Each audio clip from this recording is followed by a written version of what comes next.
Malcontent News is a team of journalists, activists, and researchers with three key missions.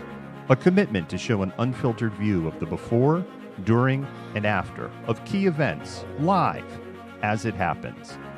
To defend the First Amendment using our rights of a free press. And to amplify the voices of underrepresented individuals including Black, Indigenous, persons of color, and the LGBTQIA+ community. Our team is committed to seeking equality for all and holding those in power accountable. The easiest way to support Malcontent News is to bookmark our website at malcontentnews.com, like and follow us on Facebook, subscribe to us on YouTube, and follow us on Twitter, Twitch, Instagram, and in the Google News app. To provide financial support, you can become a patron, make a one-time donation through Venmo, or link your Twitch account to your Amazon Prime account and use your free subscription to subscribe to Malcontent News. Thank you for supporting independent journalism and for being a malcontent.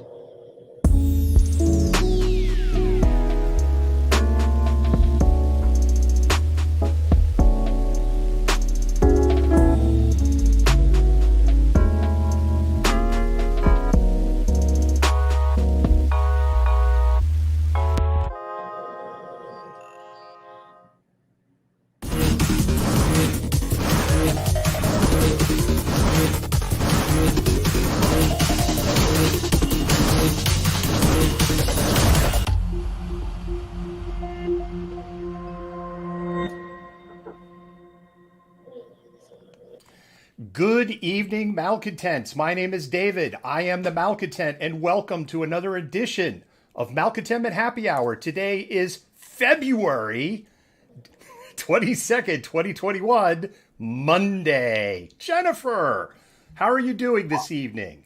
I am pretty good. How are you? I'm feeling extra tall because I got my new boots on. So you got your boot. I know most of the audience doesn't know what you're talking about, but the mod and admin team and I do.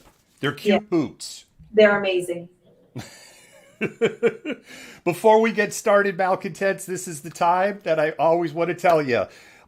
This is the time to spam those hearts as you come in. Spam those hearts. Let the mods and admins know that you love the hard work that they do. And also let our researchers and our contributing editors, the team actually grew last week, to know that you appreciate all the hard work to do. The other thing is, it messes with the algorithm on Facebook, Twitter, and Periscope.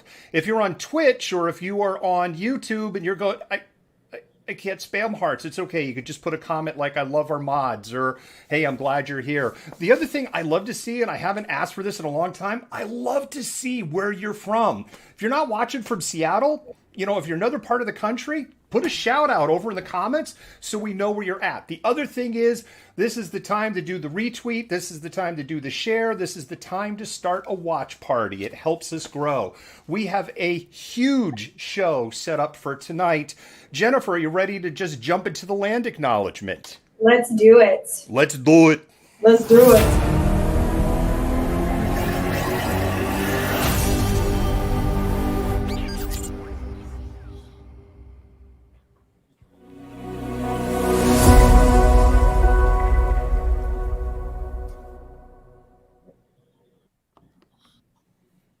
Malcontent News comes to you from Seattle, Washington, from the occupied homelands of Coast Salish peoples. We are grateful to live and work as guests on these lands, the land which touches the shared waters of all tribes and bands within the Duwamish, Suquamish, Tulalip, and Muckleshoot nations. This land acknowledgement is but one small gesture in the ongoing process of working towards repairing and sustaining relations with Coast Salish lands, waters, peoples, and their other than human kin.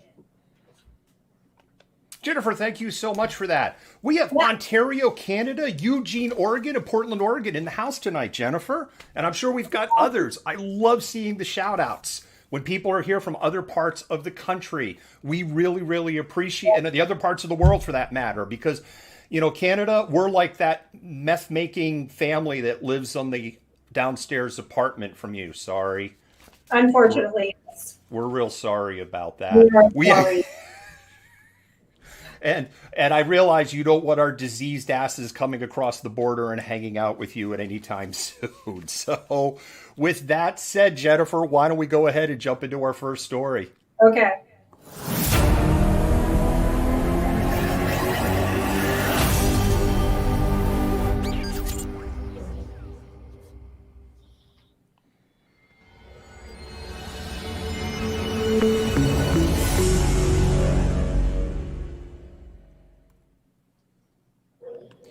If there's something that we learned last month that was pretty shocking to most of the nation, is that Tacoma Police Department didn't have a lot of body cams, only about 80 of them. And the only other thing that we learned is none of their police cruisers have dash cams. None of them.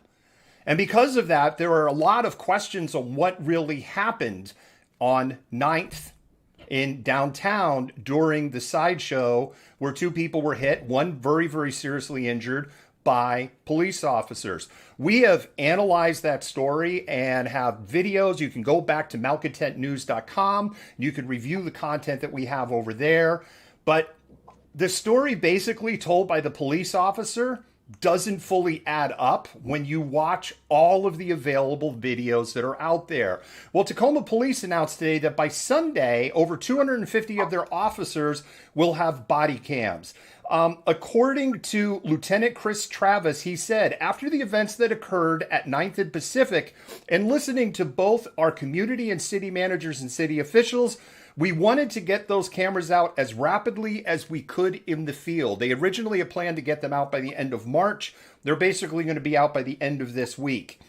We looked at body-worn cameras a couple of different times in our history. I think now is the time, with everything going on in today's society, now is the time to take a step forward, which is what we've done. Tacoma Police are still considering whether they want to install dash cams in the dash cam cameras into their police cruisers before everybody freaks out and goes, I could buy a dash cam for $30 on Amazon. Do understand it's not that simple for the police because of the way that the cameras have to be tamper resistant. They have to have synchronized timers. A lot of the dash cams that are in police cruisers are set up that they will automatically turn on if a police officer, say, turns on their lights or sirens. So no, it's not as simple as like just buying a couple of $130 dash cams on Amazon. Jennifer, I'll kick it over to you to unpack this. Yeah, it's a lot to unpack. I mean, it's a good thing that they're, going ahead, and I feel like, you talk about how we should give credit where credit is due. And I feel like they're taking a little bit of accountability by, taking the extra step to make sure they're better outfitted with body cams and dash cams. But then it goes back to are they going to ensure that they're properly trained to use them and keep them turned on at all times? Or are we going to see the same repetitive issues where officers are turning off body cams and dash cams to avoid accountability? Well, and part of what the Tacoma Police Department said is they were accelerating the training for the proper use of the cameras. They further went on to say that it sounds like anybody in the department who is out on the street and could potentially interact with a fellow human will have one of these cameras. So we'll have to wait and see what happens down in Tacoma, but we can call it progress. I give a point, right? Yeah. So I'm going to give 1 point here. By the way, we're coming up on 1 year, Tacoma. I know you punted on the investigation in part because the whole thing stinks to high heaven. And then we learned that Pierce County was involved in what happened with Manny Ellis. So we've punted it over to the state. But yeah, Tacoma residents, we're coming up on a year since Manny Ellis said, I can't breathe, no charges. If I were a betting man, I know what they're waiting for. And what they're waiting for is everyone to forget about this story. Don't forget about Manny Ellis. And with that, Jennifer, I think we're going to keep the train moving. All right.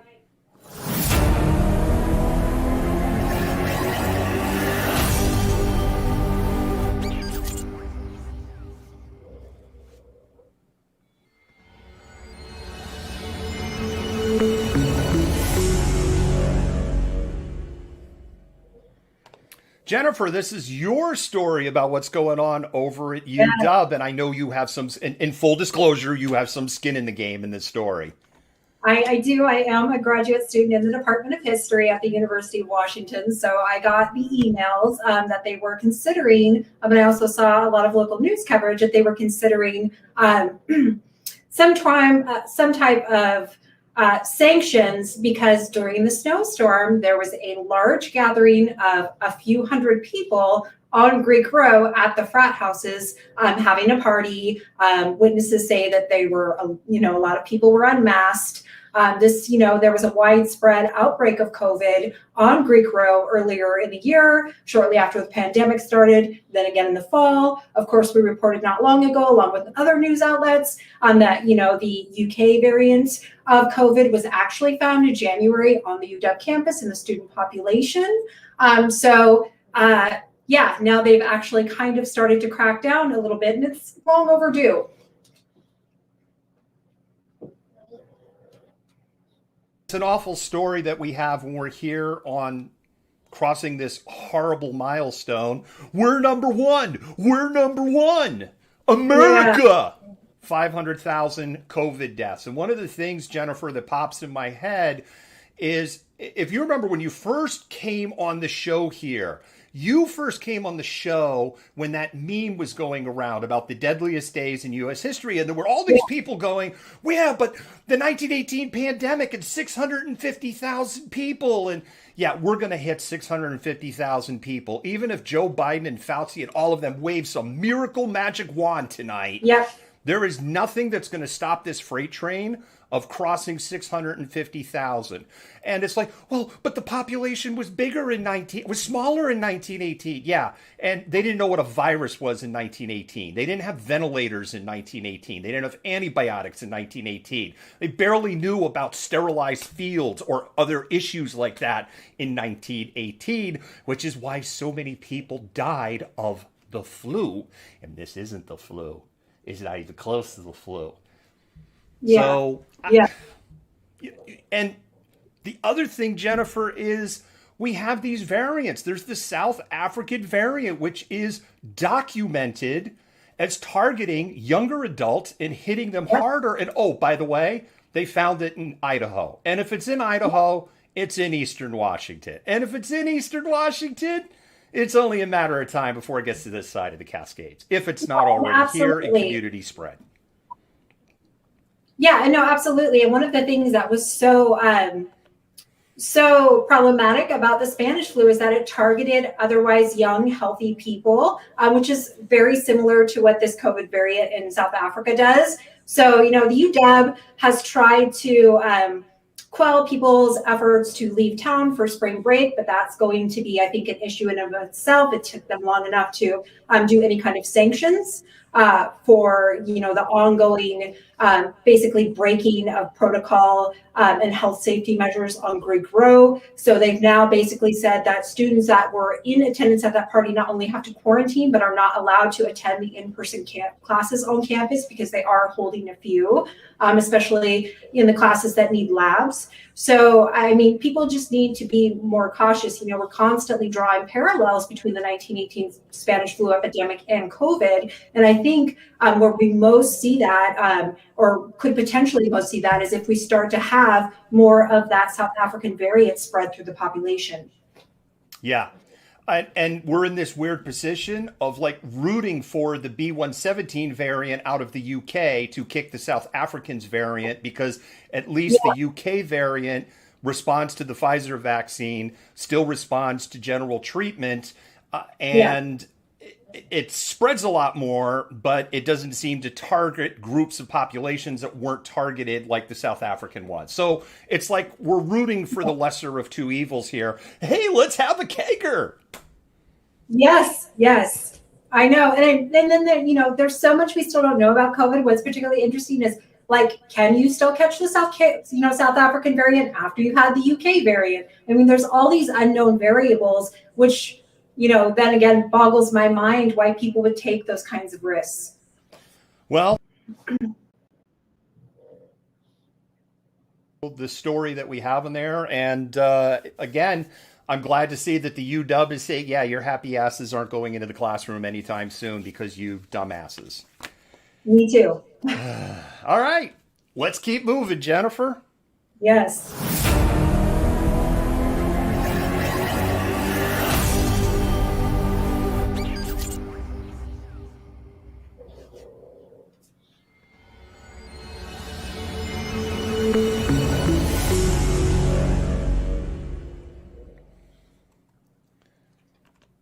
Malcontents, this is really a story that I don't want to keep reporting on. And I spent another day pouring through 86 minutes of, quite frankly, absolutely horrific video to distill down 86 minutes into a story.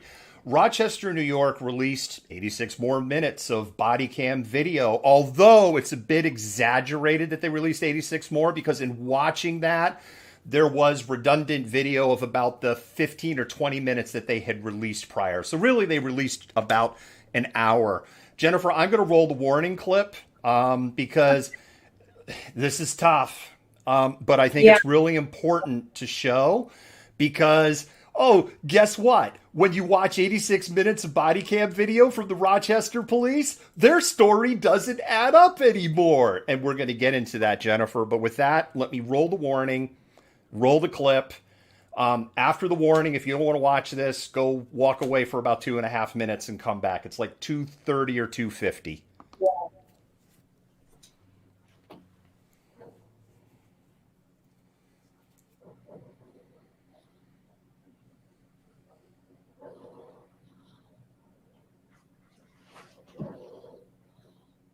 Why did you call when you left for the car? I called before.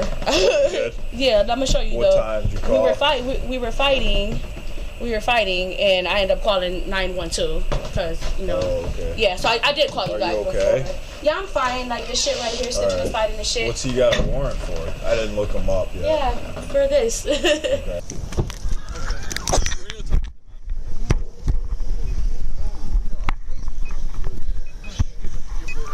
I'm glad I didn't have to. Yeah, pull up. Mine fell on the ground. She's got her. She's just like kicking everybody. And then mom's trying to fight the people driving by. I saw that. She starts getting in on trying to fight them too. I'm like, what the heck's going on? Officer, please don't do this to me. You did it to yourself, hon. I don't trust officer. He's not. He's not. I'm rolling the windows down so you can breathe. Officer, I swear to God. Spray is burning my eyes. Yep, that's the point of pepper spray. The ambulance is on their way and they will clear your eyes out. The pepper spray is burning my eyes. Can you just... Let's get the pepper spray out of my eye first, please. I can't. I gotta run after your daughter. I gotta fight your daughter, and you're busy fighting with somebody in a van. What the heck's wrong with you? You apologize? No, I gotta do paperwork. Bye. Oh. I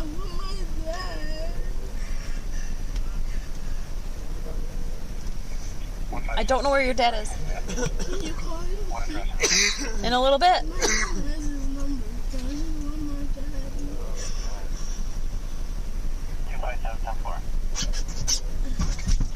It's there. I can see the ambulance right there. Please, where are they? They're coming. Just not. She just wants her dad. He's not here. She's suicidal. Do you have any diagnosis, hon? Medical or mental? No. No, not like. Down and cooperate, okay? Turn it right there, honey. Okay. Good job. They're gonna clean you up. They're gonna make it stop burning. You're gonna get to the hospital, get some help, and you're gonna be home probably in the next couple hours. All right? Sound good? Are you hurt? No, my eyes Your eyes are burning. Okay. I want my dad. I'll call your dad on the way there. You live. She's not close to her mom, so she only wants to talk to her dad, but she doesn't have her dad's number. So. Okay. We could probably look that up. Did she told you anything about why we're here? Did you tell your mom anything about you wanted to kill yourself today, or you didn't want to live it? Maybe you were just mad and just said it? She just keeps saying that her mom's abusive. Okay. I just want my dad. Okay, we'll Okay, we're gonna work on that, all right? All right. You guys in my car. Huh? I'm going to be driving. No. I'm just gonna uncuff her. Ernie, but she was asking you if you want one. You want me to hop in there? I'm not. Quit text me 277, dangerous condition, Elmira Street, Upper Fall. 19 minutes. 19 minutes from the point of pepper sprayed to inside the ambulance and finally getting treated. And it took the EMTs advocating for her to get the handcuffs, which the EMTs were, these are too tight.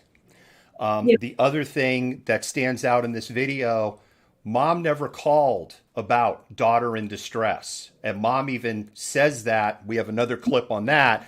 And mom certainly is not winning any Mom of the Year awards in this or any other lifetime. That's a whole separate friggin' issue. But mom called because the boyfriend, the ex-husband, it's never really clear. The significant other, we don't know if they're still in a relationship or out of the relationship. It's never really clear.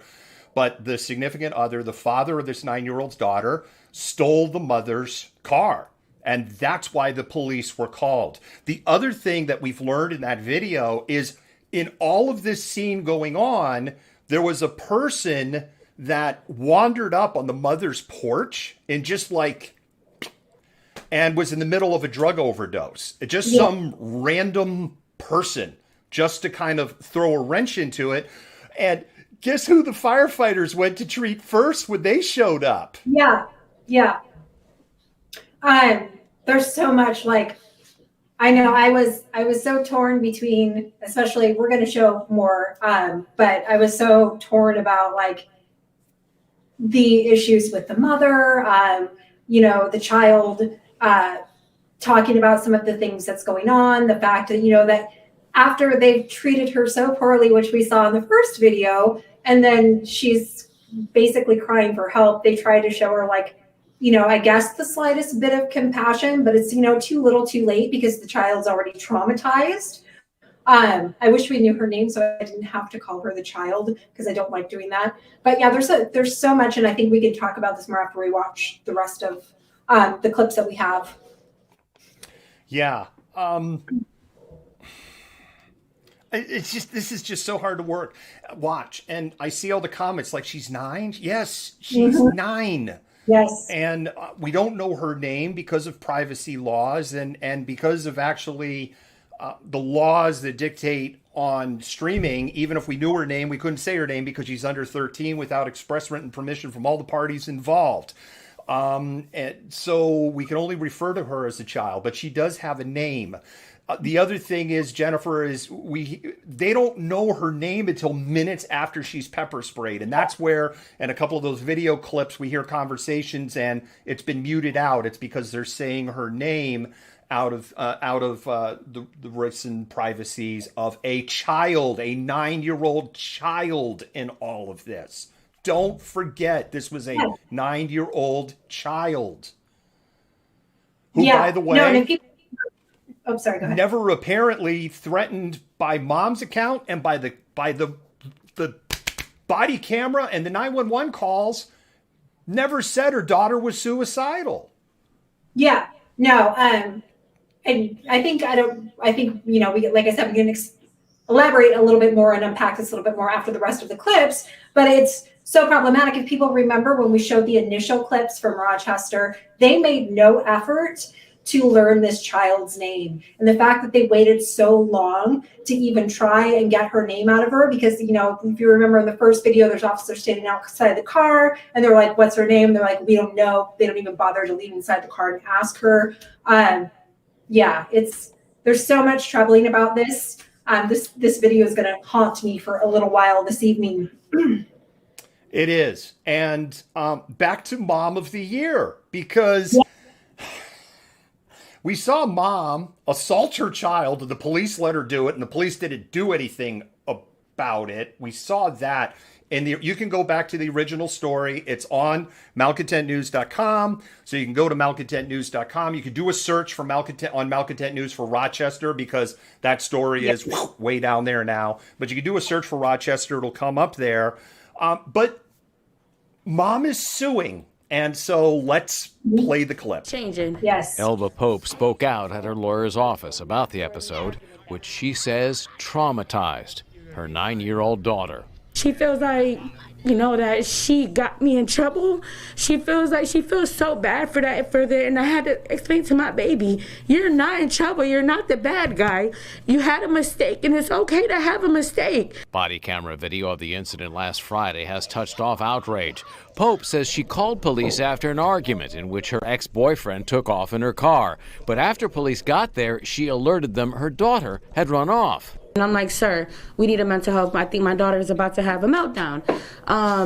He just disregarded me, like he didn't care. What happened next is now the focus of a lawsuit against the city, as spelled out in a notice of claim which accuses police of infliction of emotional distress, assault, battery, excessive force, false arrest, and unlawful imprisonment. Police representatives acknowledge the police eventually handcuffed and then pepper sprayed the girl, trying to get her into a car. They say it was a chaotic situation in which the child and her mother became hard to handle, while the family says police didn't handle it properly. If you can't handle a 9-year-old, you have no business being a police officer. Yeah. The end. Yeah.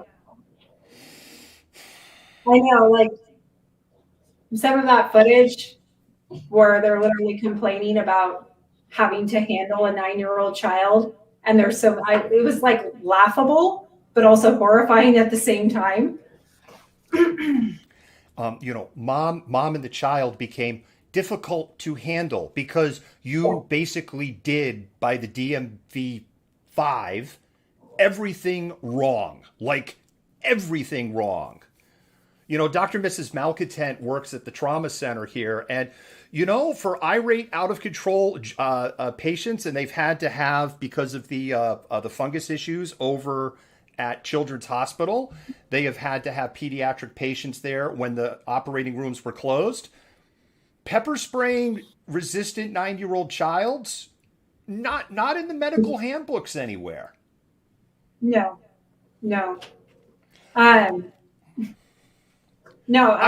torn about mom suing. There's part of me that goes, yes, she absolutely should sue. She absolutely has a case.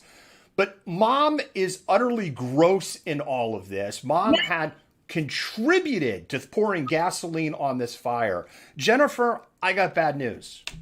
This story gets worse. Because the other thing in researching this story that we've learned is that mom, because I'm sitting here slagging her out, so I'm going to defend mom for a little bit here. Jennifer, mom asked for a mental health officer. She also asked for mental health services for her daughter, and it's on body cam. Interesting, Jennifer, not released in that drop of 86 minutes, though, where she was basically told, too bad, cry us a river, we're not getting anybody else here.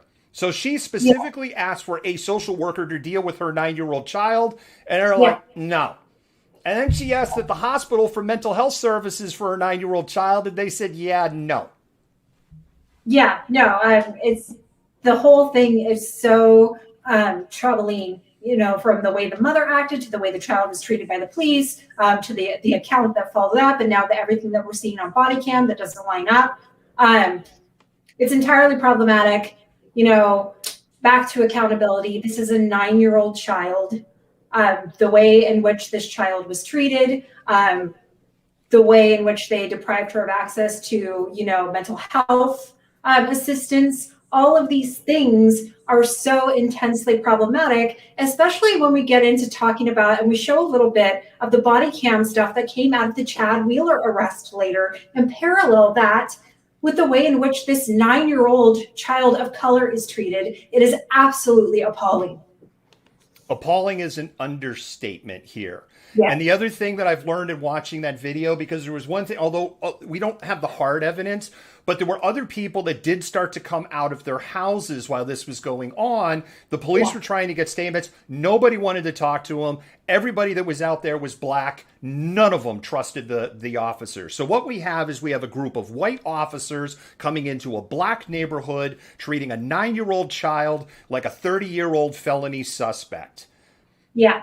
And the worst part of all, Only one is suspended without pay, and only 2 others are suspended with pay with the ongoing investigation. And we've already been told they probably won't get fired, or probably won't even get any significant punishment because of the way New York state law is written and because of the union contract they have in Rochester. That's so disgusting. Absolutely it is disgusting. Absolutely disgusting. And with that, we're at the half hour. We're going to do a little pause for the cause, and we're going to keep moving.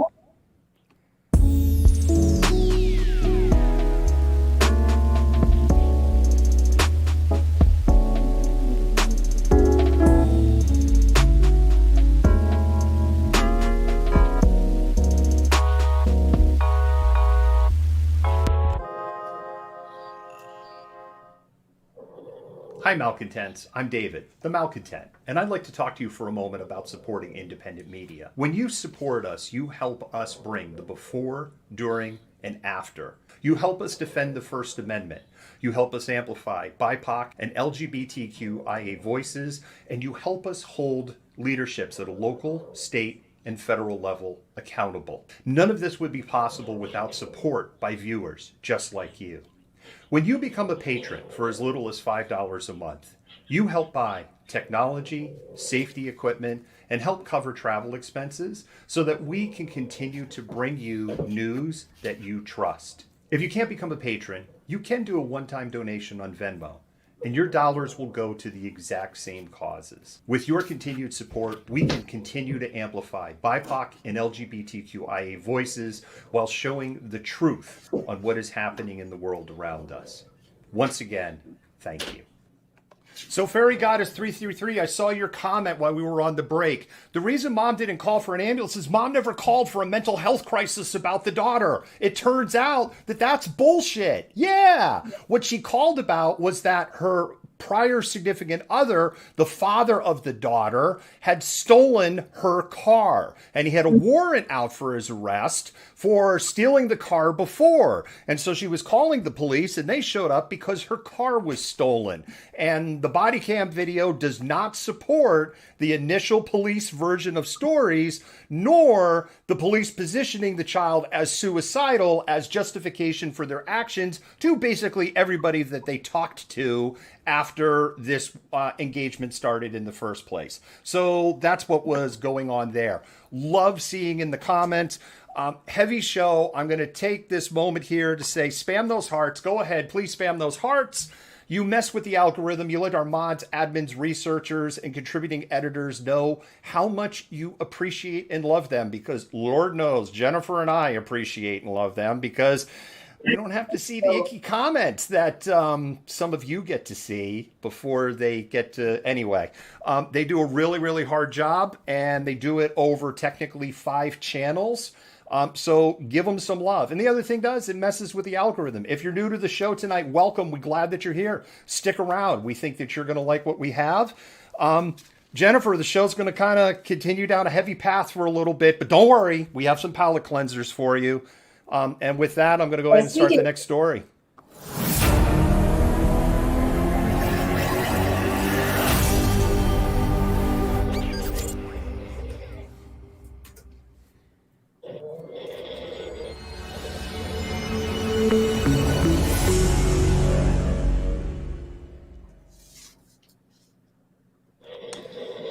If you don't remember, Jennifer, the pug snores are cracking me up. You don't have to get rid of the pug, but man, they have it. Your pug has it dialed to 11 tonight. Yes, he does. He does. On the app side, the mods I was just looking at the mods chat, and they can hear me better, so I'm happy about that. Yeah, absolutely. We, Malcontents, we're working actually on getting Jennifer new equipment. Her first piece of new equipment, a good microphone, showed up today, and we are hopeful that come Thursday, Jennifer's picture and lighting and everything else is going to be like, it's going to be amazing. Let's talk about Elijah McClain. If you're not familiar with the story of Elijah McClain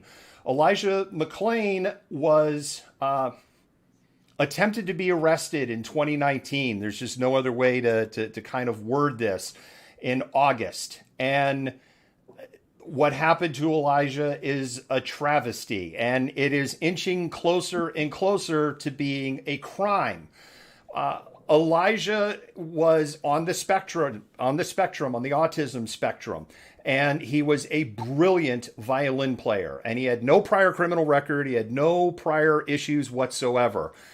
Police got a phone call. We're going to go ahead and roll the clip here for the minute about a sketchy looking person, and everything went wrong after that. And I'm going to roll the warning clip again because this is really hard to watch.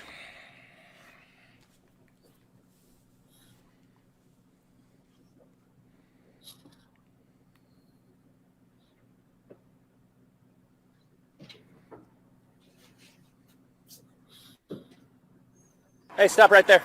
Stop. Stop. Stop. I have a right to stop you because you're being suspicious. Well, okay. Turn around. No, Turn around. actually, your hands are Turn around. Stop. Stop tensing up, dude. Stop tensing up, bro. Stop tensing up. Let go of me. Stop tensing up. He looks sketchy. He might be a good person or a bad person. Yeah. But mask on. I am an introvert. Please respect the boundaries that I am speaking. Relax. Stop.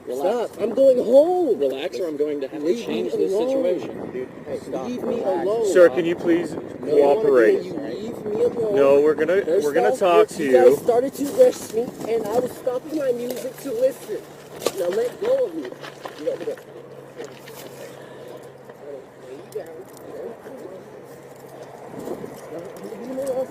You guys. I intend to take my power back, and I intend to be with him, okay? centered. I intend to be centered. Just grab your gun, dude. Stop, dude.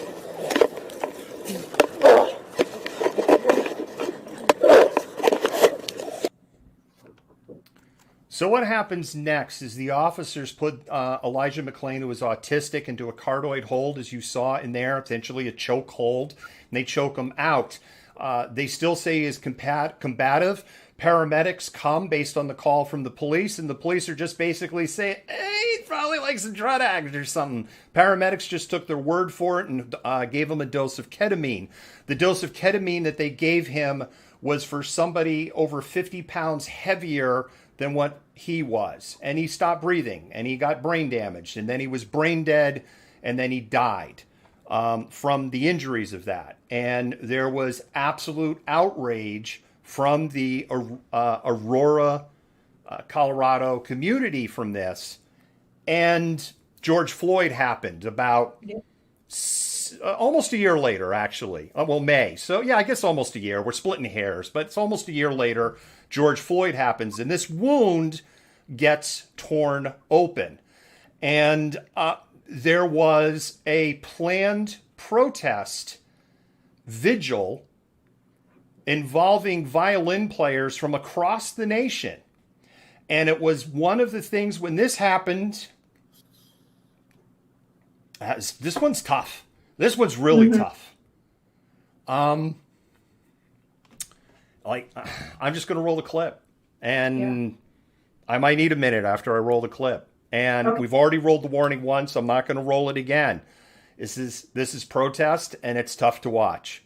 But this is how the police responded to the violin protest. The name Elijah McClain has spread far beyond his memorial in Aurora.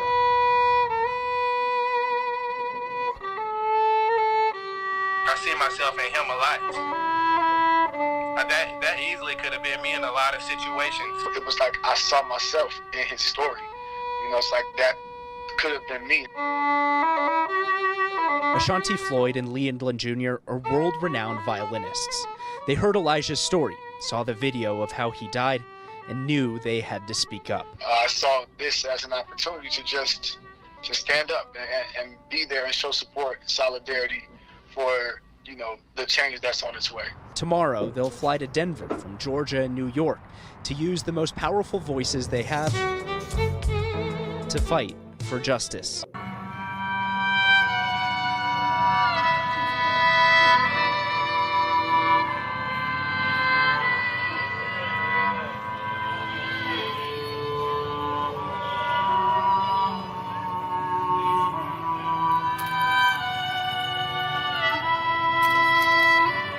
Look at this. There's a slot police. Look at that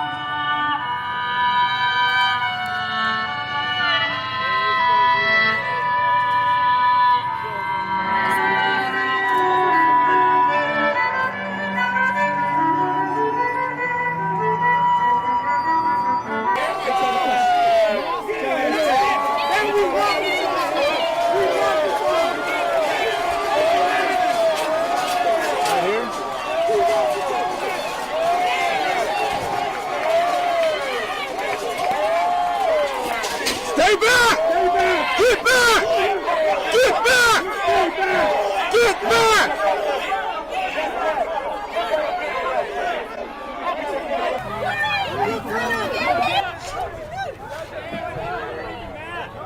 So they can see the violence.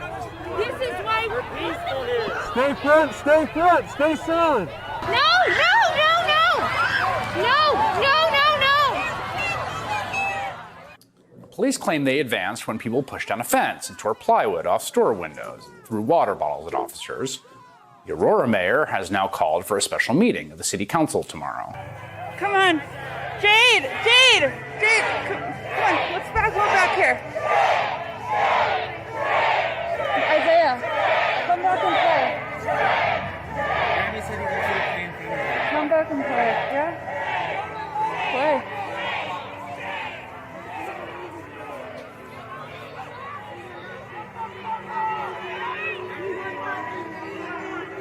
Come on, let's go back. The tear gas is coming. Come on. We were not created to do this. You Come on, Isaiah. money that you trust God. We were not created to do this. What are we doing? The only word that comes to mind is dystopian. Mm-hmm. It's dystopian to watch that. Yeah. Like, what threat did those people pose? That music was played at my wedding. So it's really hard for me to watch this. Yeah, I just don't understand. So what's the punchline to this? Now that we've rehashed the story of Elijah McClain, we've gone back to the events of June 27th, which, contrast this to what happened in the Capitol in Washington, D.C., when they didn't just push the fences down, they beat the police officers with the fences. We know it because we saw it live. Yeah. And contrast to this. And the other thing is, white allies, where are you? Because what did we see? We saw white people to the front trying to hold the crowd back and putting themselves between them and the police. Where the hell are you now? Mm-hmm. Yeah. Fired up over this. No, There is some glimmer of good news that has come out to this. An independent study of this incident, going back all the way to the August stop, has concluded that when the police officers approached Elijah McClain, they had no probable cause to approach him. There is no crime in 2019 in wearing a face mask.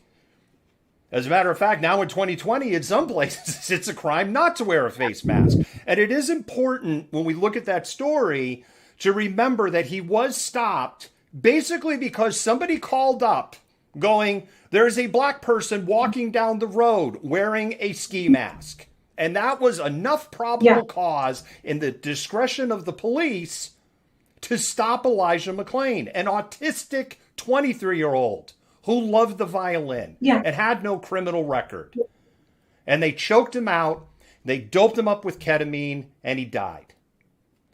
And now, almost 2 years later, what we've learned is they had no probable cause to stop him in the first place, which anybody who's remotely paid attention in a 6th grade civics class could have told you in the first place. Yeah. No, it's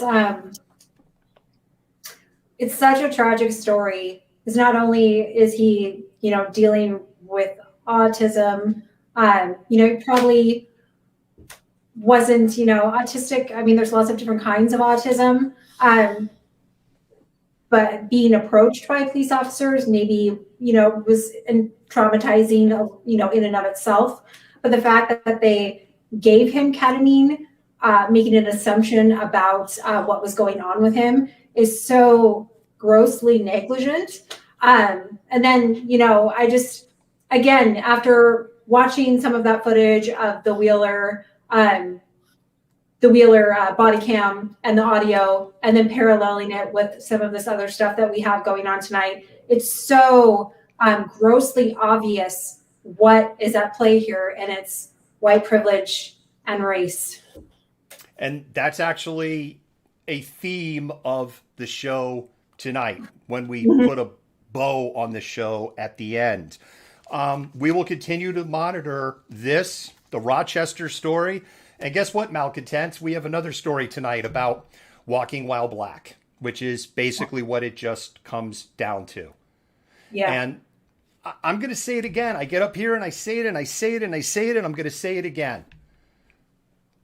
13% of the American population is black. If you include mixed race, it's 15%. They will never have equality without our support and our help and our allyship. It will never happen because it's numbers. It's just numbers.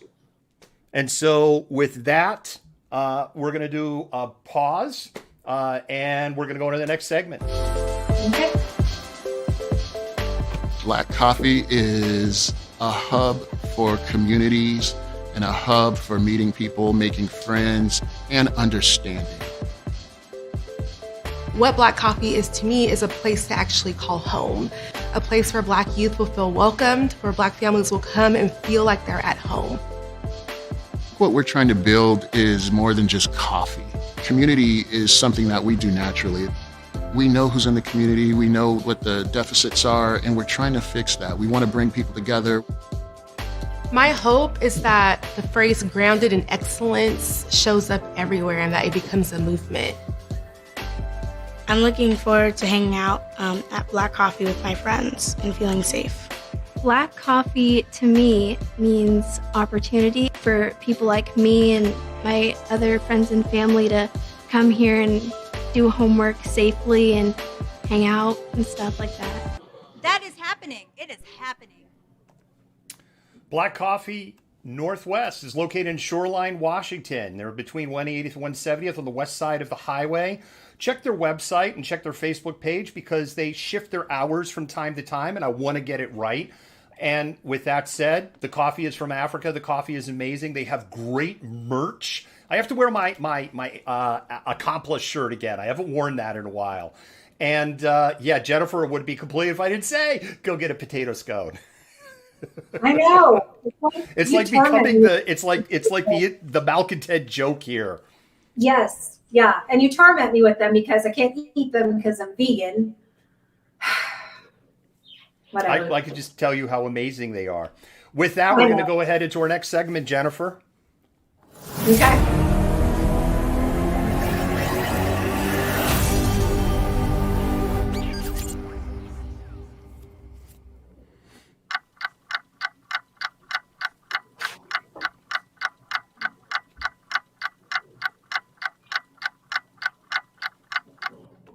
Yes, it's that time again. It is that time for Malcontented Minutes. Mods and admins, get ready to drop the link to the poll. Let me explain to you what Malcontented Minutes is if you haven't watched us before. By the way, if you haven't watched us before, give us a follow, please. We really like that. Although, Instagram, that's fine. But YouTube, Facebook, Twitch, whatever it is, follow, subscribe, like, share, do all that good stuff because it helps us grow. And this is another opportunity to say spam those hearts. Let our mods and admins know how much you love the work that they do. And let me explain to you what Malcontented Minutes is. We have about 20 minutes, although we tend to go a little bit over, but I think we kind of get it done in about 25 to 27 minutes. There are 10 stories. I tell a story in a minute. Jennifer gets a minute to unpack it. We move on to the next story. And here's the best part. You, the audience, gets to control the news. That's right. What you get to do is vote in our poll, and you get to vote for the story that you want Jennifer and I to talk about a little bit more at the end of the show. Now, We're going to go ahead and have the mods and admins drop the link to that in the comments. However, I would say if you vote right now, you don't know what the stories are. So you can go ahead and hold out for that until we get going. Jennifer, are we ready? Yes, I'm very ready. I'm very excited because we have some good ones tonight. Ladies and gentlemen, on your markers. All right, here we go. And they's going to start the clock. Story number 1. Seattle Mariners president Kevin Mather is out of a job after going on a 45-minute screed during a Zoom meeting this weekend. Ironically, Mather is having to resign for telling the truth about the rich, the empowered, and the behind-the-scenes of professional baseball.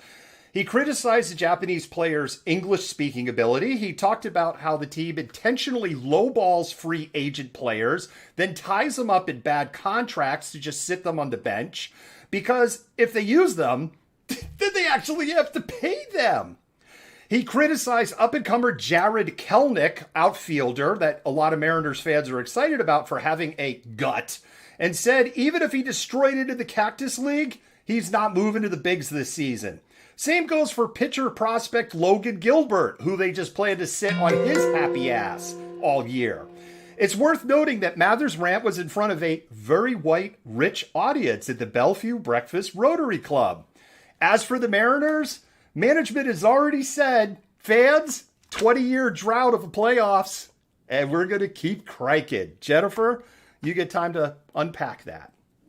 It's particularly interesting because you talk about, audience, and you can just imagine this room of wealthy white people laughing at his jokes about, the accent of the one person, or the way in which they lowball players and then don't pay them and set them on the bench intentionally. You and I talked a little bit about this earlier. I don't always know what stories you're going to do, but we did talk a little bit about this one. And you're right. It's very much like, the villain being caught on videotape. It's extremely gross. Capitalism in and of itself is disgusting. Wealth hoarding, the wealthy just basically don't have a grasp on society and are not ever really held accountable. So this accountability, I think, in this context of him losing his job, he resigned originally, is good, but there's a place for him somewhere else. Yep. He will be somewhere else in 3 to 6 months, probably making more money and screwing up the lives of more people and getting paid to do it. Yep. Because that's how it rolls. All right, Jennifer, you take us to story number 2. All right. So we're going to start with this week. The Mashpee Wampanoag tribe won their legal battle over the Trump administration appeal and will keep their reservation status. Quotes, the claim that the tribute of the first light, the tribe of the first Thanksgiving, was not an original Native American tribe has always been disingenuous, said Rep. Bill Keating, and that the Trump administration's sudden attempt to remove their land from trust last March in the midst of a pandemic was heartless.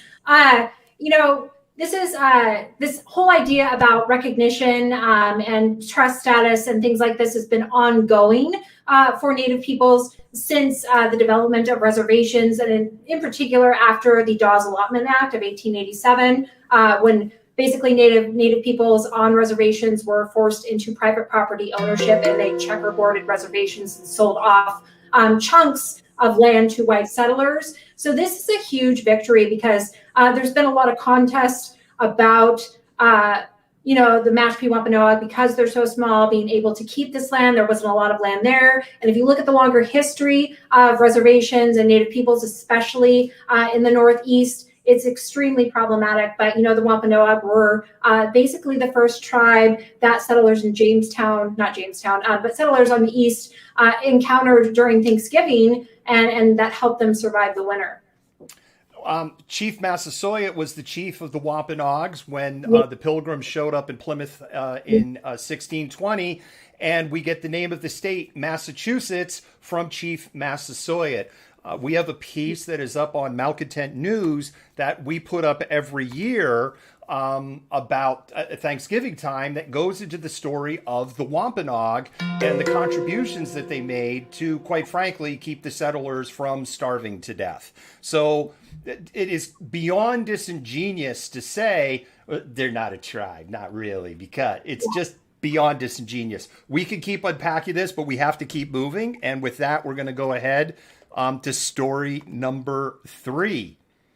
Story number 3. It could have been a catastrophe, but it turned into a perfect situation.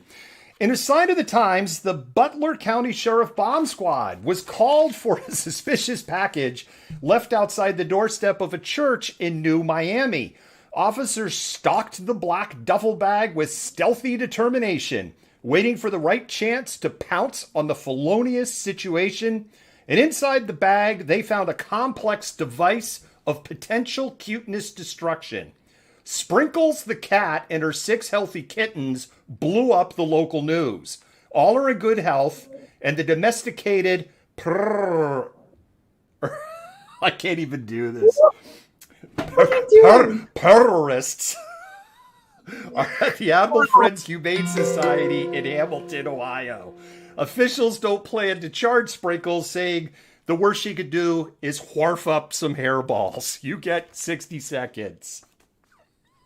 How am I supposed to follow that, like full of cat puns story you did there? That's absolutely adorable. I always hate to see when animals are dropped off like that, especially a mama and babies.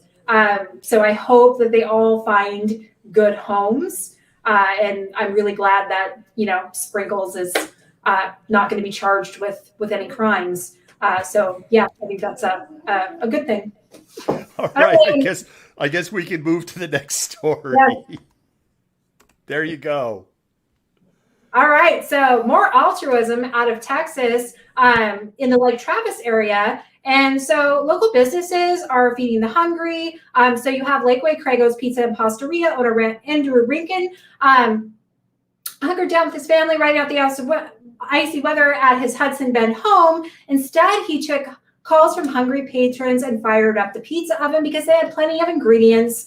And working with inventory he had prior to the storm, he basically made meals for 120 workers in the hospital that evening. And then Good Samaritans in the area with 4-wheel drive vehicles helped make the food and delivered it to the hospital.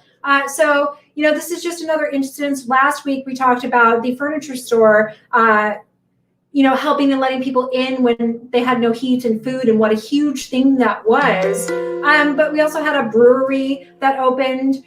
We have, just a lot of people in that area that have resources helping out each other. And I think that's a really good example of altruism and community. And perhaps Ted Cruz could learn a little something from that. So I lived in Texas for 8 years, and my parents retired into rural East Texas, Polk County. So Lake Travis would have been northeast from there. There's a Family Guy. I know, like the Malcontent's just going to go to Family Guy. There's a Family Guy episode, one of the early ones, where they go into the witness relocation program because of Meg. And they go down to the South, and it ends with this punchline where the Griffins, of course, screw everything up, piss everybody off. But in the end of the day, the people helped them out. He's like, wait a minute, we thought you were mad at us. And we're like, well, we are, but I'm paraphrasing. When the shit hits the fan here in the South, we look out after each other. I will say this, after living in Texas for 8 years, it's really friggin' true. That is what I witnessed down there. But don't worry, Malcontents, or Mew-contents. Courtney, I saw that. Sprinkles the cat is a Mew-content. They'll go back to hating each other. They're already at it right now, thanks to Ted Cruz, but we'll unpack that one a little bit later. All right, moving on to story number 5. We told you we would hold the Biden administration accountable, and we're staying true to that promise. The U.S. government is sounding the alarm of its ability to handle an influx of minor children crossing the border. As COVID continues to rage and record cold devastates Mexico and Texas last week, the government has the capacity to hold about 8,000 children, and right now they're at 90% capacity. Protocol, even under the Trump administration, is nobody should be in those detention camps more than 72 hours. As of January, there were 179 were held for more than 3 days. 45 were held for more than 10 days. Immigration activists call these facilities freezers because of the low temperatures inside, and that was before the Arctic blast hit Texas. The administration is struggling to manage the influx while not losing track of children in the system, where 750 kids today are awaiting placement. Kids in cages. Still, do better. Jennifer, you get to unpack that shit show. Yeah, I'm going to say this again, and we've talked about this before. I hear people all the time say, we need to get these kids out of cages because that's not who America is.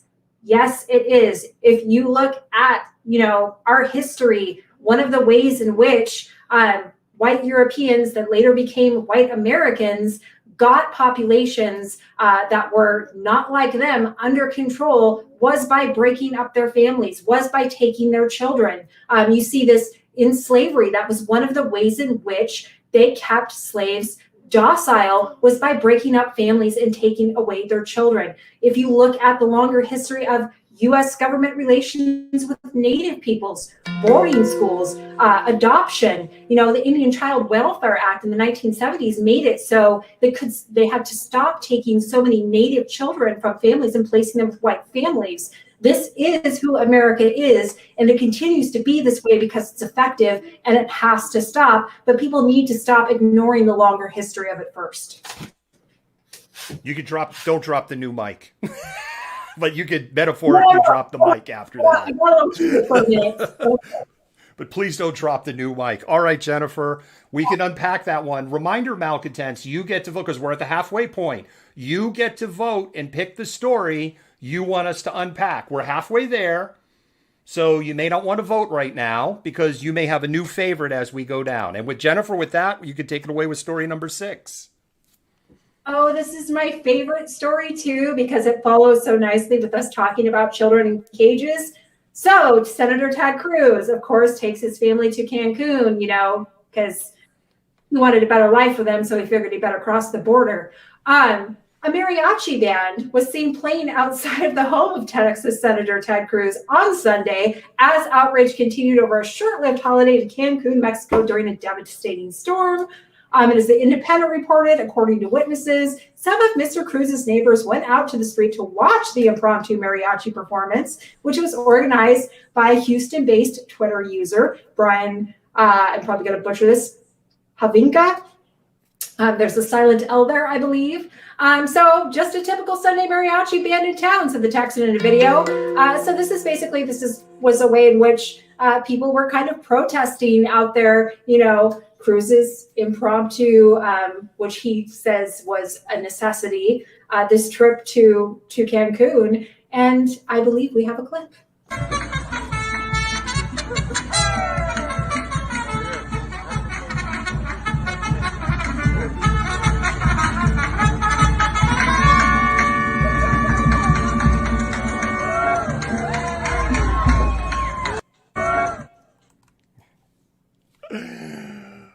Oh, my goodness gracious. Where do we start with Lion Ted Cruz? Do we start with him throwing his kids and wife under the bus? Do we start with him and his fake photo ops this weekend where he actually probably didn't help a soul with people who have analyzed the pictures? Do we have to admit that a broken clock is right twice when Donald Trump gave him the moniker of Lying Ted Cruz in 2016? Yeah. Because there you go. We'll give the devil 1 point there.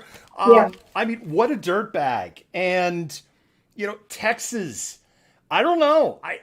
I'm reading stories that he'll survive this, yada, yada. Texans are pissed. Yes, they are pissed. And I don't know if he's going to survive this. I hope not, but that was amazing. So kudos to Brian for organizing that, because good job. Yes, absolutely. All right, we're going to move on to story number 7. The Catholic League, a conservative nonprofit with over 11,000 members, is also unhappy with President Joe Biden. They have stated that Biden has a total disinterest in supporting religious communities because of his obsession with the right of LGBT plus people. The league chastised Biden for not talking about human rights more broadly and focusing on the rights of homosexuals and transgender people. CEO Bill Donahue, professional victim, wrote, in contrast to Biden's obsession with the rights of sexual minorities is his total disinterest in the rights of Christians.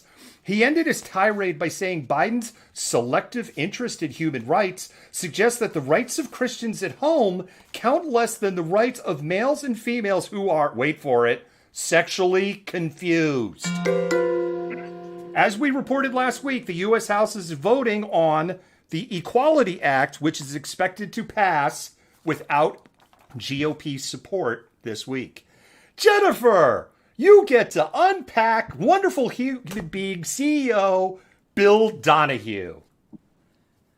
Man, do I even have to? Like, I mean, I think if you're on my Facebook, which you are, you know how I feel about like these ideas, these, you know, very archaic ideas about gender norms and gender roles and who belongs in what category and how damaging these categories are. You know, if this is just another incidence of somebody from an older generation, older white male thinking, you know, they know best and afraid of change and really holding on to these archaic values and this idea of the nuclear family and these very rigid gender identities.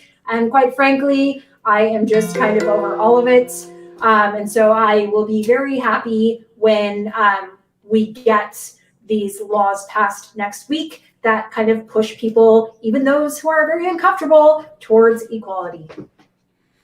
You ready for story number 8? I am ready. All right, here we go. All right, so on university campuses, you know, most are remote. So in places like the University of Chicago and Vassar in New York, you have LGBTQ plus students actually organizing remotely and providing support to one another and, you know, starting these groups where they can come together and share their common interests and share their struggles and not feel so isolated. And so they are organizing these remote via Zoom. They have like a lavender graduation. They have, you know, people helping out freshmen who identify as LGBTQ plus. And it's just kind of this way in which they can develop community in the midst of this pandemic, you know, when a lot of people are, you know, very much struggling with, you know, ongoing inequality because of their identity. And it's just a really nice way that these universities and these groups are coming together, forming community, and providing each other with, you know, very pertinent support.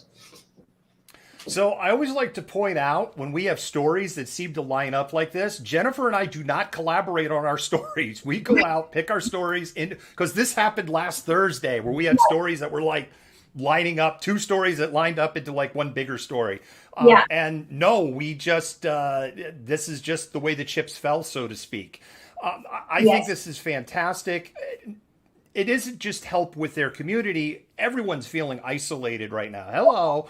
And I can make the excuse of, well, I'm going to go out and film this protest or something. But I mean, a lot of people are feeling super isolated. Work engagement is off 62%. Depression is up 46% because everyone's feeling alone. So anything that helps people not feel alone, I'm all for.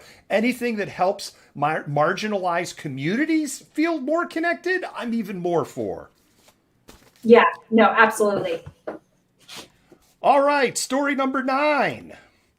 If Facebook knocks us off the air for this, you can go to malcontentnews.tv. There's, but not .com, .tv, and you can keep watching us on Twitch. I'm very serious. We may get knocked off the air for playing this clip on Facebook. If you're watching on Facebook, get ready to have your mind explode.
Shut up and take my money. Jennifer, Yeah. you got 60 seconds to unpack that.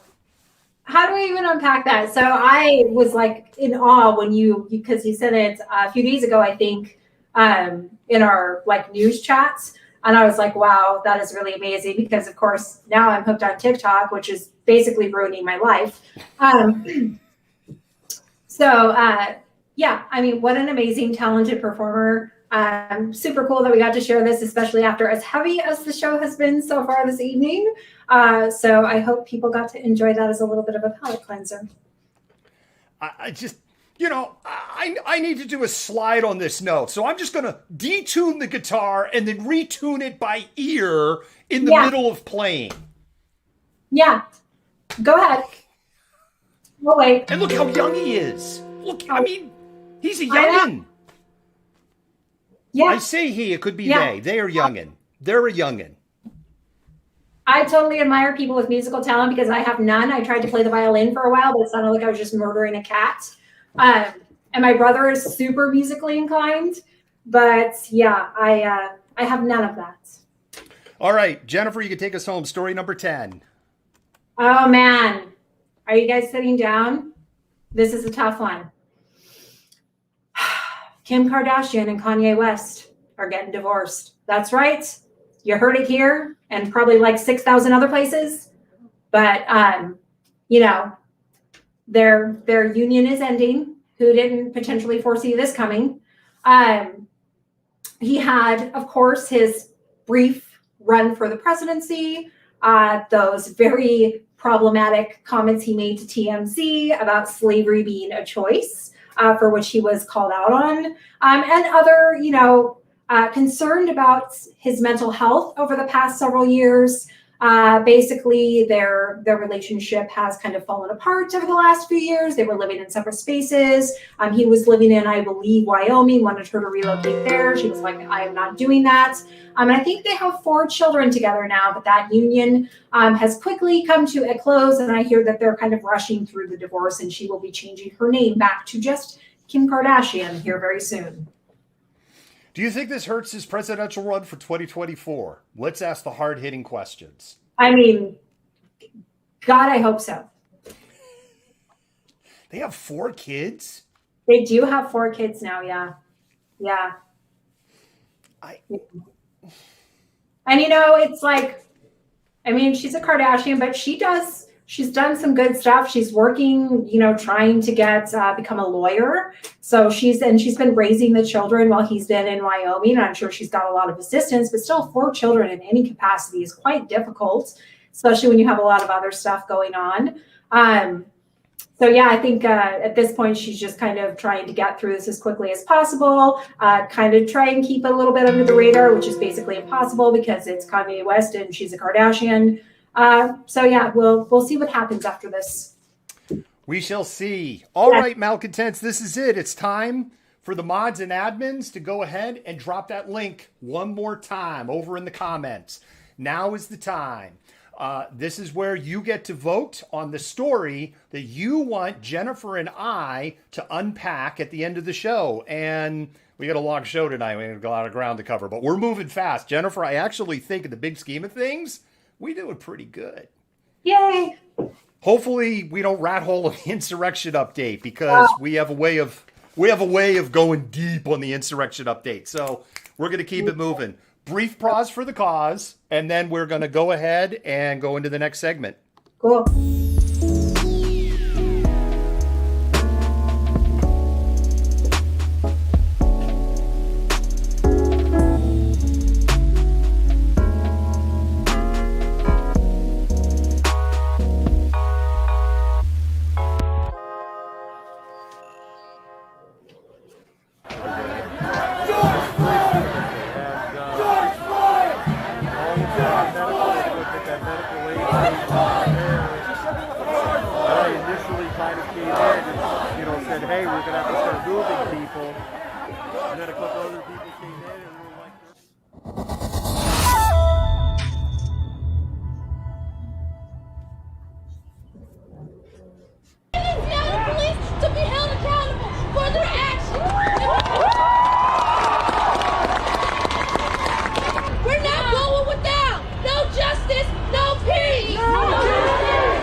wrong button. There we go. There's the right button. Hi. So far, that's been the least of our problems tonight. I've hit the wrong Yes. button once. Can You Hear Us is our documentary about events that happened in Seattle from June 1st through July 4th. It is a pivotal moment in Seattle history and something that locally will be discussed for probably the rest of the city's history. The documentary will be out for general release next week. So we will have this out next week for everybody to see. It'll probably be more towards the end of the week, but it will be out next week. And with that, we're going to go ahead into our next story.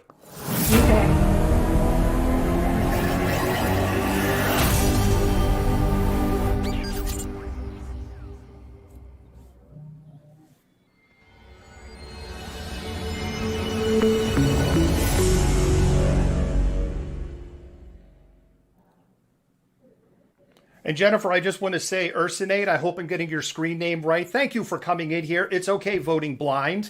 Lots of Americans do it. That's how we ended up in the shit show that we're in today. So Sidney Powell has already called me 4 times and threatened a lawsuit over the poll, saying that it's unfair and that there is signs that Dominion voting has been cheating in the poll. And we've explained to her that we don't use Dominion software. The last thing is, before we do this, another brief pause for the cause, because it's really not going to be appropriate after this story to do it. So Jennifer, before I hand it over to you, spam those hearts. Let our mods and admins know that you love them, appreciate what you do, and mess with that Facebook, Twitter, and Periscope algorithm. If you are on Twitch, you can use our amazing emotes, only if you're a subscriber, and you could use lots of those emotes. You can use Yoda, you can use Malcontent News, you can of course use me and Jennifer. If you're over on YouTube, we love you on YouTube, we really do. And you can just put a big long line of hearts. Jennifer, this story just gets grosser and grosser and grosser. And let me hand it over to the grossness to you. Oh, well, thank you for that. So we've done quite a bit of reporting, as have other outlets, about the Chad Wheeler case. Of course, Wheeler was arrested in January for felony domestic assaults. In my opinion, it should have been attempted murder, but here we are. And so things have been continually coming out. Of course, Aaliyah, his former partner, did an interview about her experience and what happened with her. He was released on bail, petitioned to leave the state and return to Hawaii.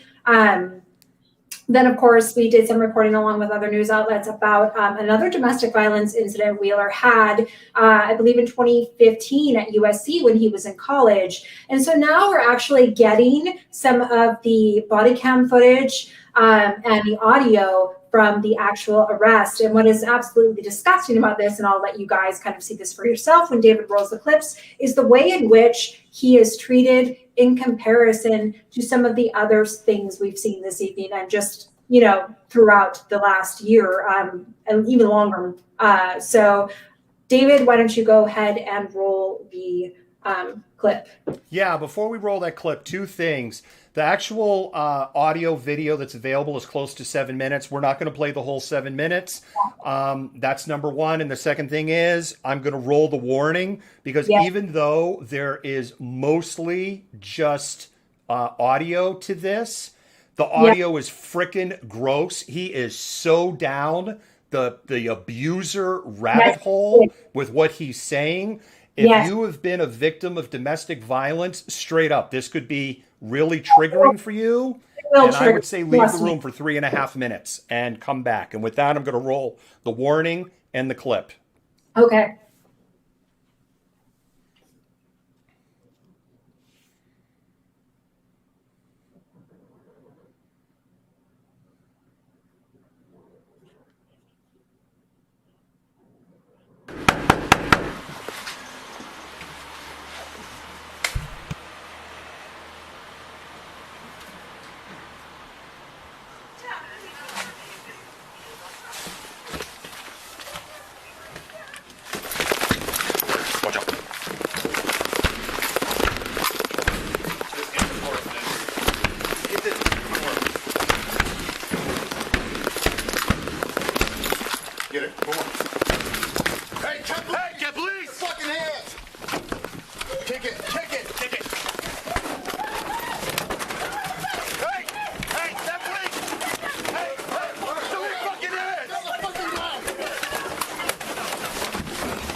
Hey, he's got one back. Pull him out of there. I got one hand. Loosen your arm. Fuck. Okay. Please don't shoot me. Okay. Hey, don't fucking pull away. Okay. Hey, quit fucking pulling away. Ow! Knock your shit off. Quit fucking around. Understand? Yeah. Roll the fuck over right now. Shit. Do it. Do you understand? Why? Roll over. Tensing up your arm. Can we pull him out? Yeah, we can. Kurt, you need to back out. Okay. Please, fuck. Holy shit. Okay, listen to me. We're taking you out of the tub, okay? All right. Remember what I told you before? If you don't comply with us, you're going to get hurt. Do you understand? Okay. Get out of the tub. Get out. Okay. Go. Okay. Back up. Get out of here. Hey. Quit resisting. Okay, I'm sorry. I'm sorry. Got hands? Don't be sorry. Just fucking stop. Hey, Curl, look out. Curl, look out. Put your hand back. Put your hand behind your back, dude. Put your hand behind your back. Put your hand behind your back. Let's go. Oh, please stop. I'm sorry. I'm sorry. Aaliyah, please, I love you. Aaliyah. Aaliyah. Aaliyah, I love you. Please. Please, I swear I'll stop. I swear. I love you. You're my soulmate. Quit resisting, dude. Hey. Aaliyah. Stop resisting. Aaliyah, please. Aaliyah. Aaliyah. Please, I love you. There we go. Aaliyah. Okay. Yeah. Just stand by. Hang on. Hey, stay down. Sorry.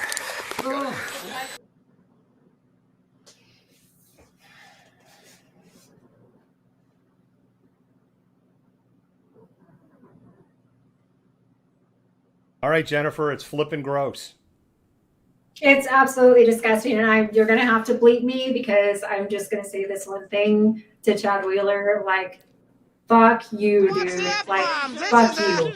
I see you, and I see what you're doing. Like that I love you, I'm so sorry bullshit, calling her name.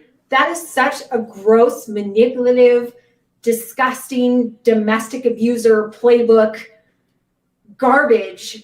I've watched this video multiple times, and as some of you who watch regularly know, I survived domestic abuse. And what's going on here is, like you said, David, textbook abuser, just rhetoric. This I'm so sorry, I love you, you're my soulmate. Absolute garbage. Not to mention the way in which he is treated by the police, especially given his size, what he did to her, and how long it took to subdue him. Hello, white fucking privilege. He is tased in that audio. We've clipped that part out. We do hear a taser go off at one point, but he also complains about the handcuffs being too tight. And unlike a 9-year-old child in Rochester, New York, the police loosen the cuffs for him because they're too tight. Fuck all of that. I'm sorry, excuse my language, but just straight to fucking hell with all of it. Man, I keep missing the camera. There we go. That was Okay, I'm done swearing for tonight, guys. Sorry. Oh, you say that, but I know there's more F-bombs coming. We will continue to monitor this story. Jennifer, I had a realization that we've skipped over a story. I don't have the header queued up. Yeah. And to make matters worse, I have no way to actually figure out, because I quickly programmed the button, if this button is actually going to play the clip. So Malcontents, we're going to go ahead and dive into some concrete. And this story is going to take us to Plano, Texas. This is a story about an 18-year-old young man who on February 16th committed the crime of walking while black. Yeah. Fingers crossed when I push this button that the right story is going to play. So let's try it out.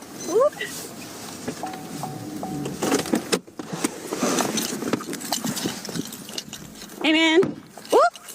You trying to get home? Are you trying to get home? You straight? You need a ride somewhere? Hey, look, we just want to make sure you're all right. We just want to make sure you're all right. Come here. Sir, you need to talk to us, okay? Sir. I'm good, bro. Can you calm down? All right? Sir. Don't touch me. Sir, look, we just want to talk to you. All right? Good. I'm on the way home. I'm straight. Okay. Where the fuck I'm going? Okay, but you're walking in the middle of the road. I understand that. My bad. I'm not in the middle of the road.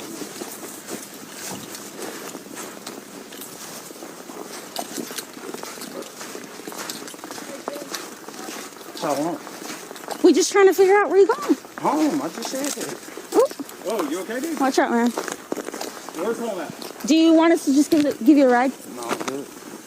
I do this every night, literally. I'm straight. Okay. You ain't cold or nothing? No. With that cheap shirt on? I said that. I'm good. What's your name, man? Nah. Huh? I don't know. You don't know?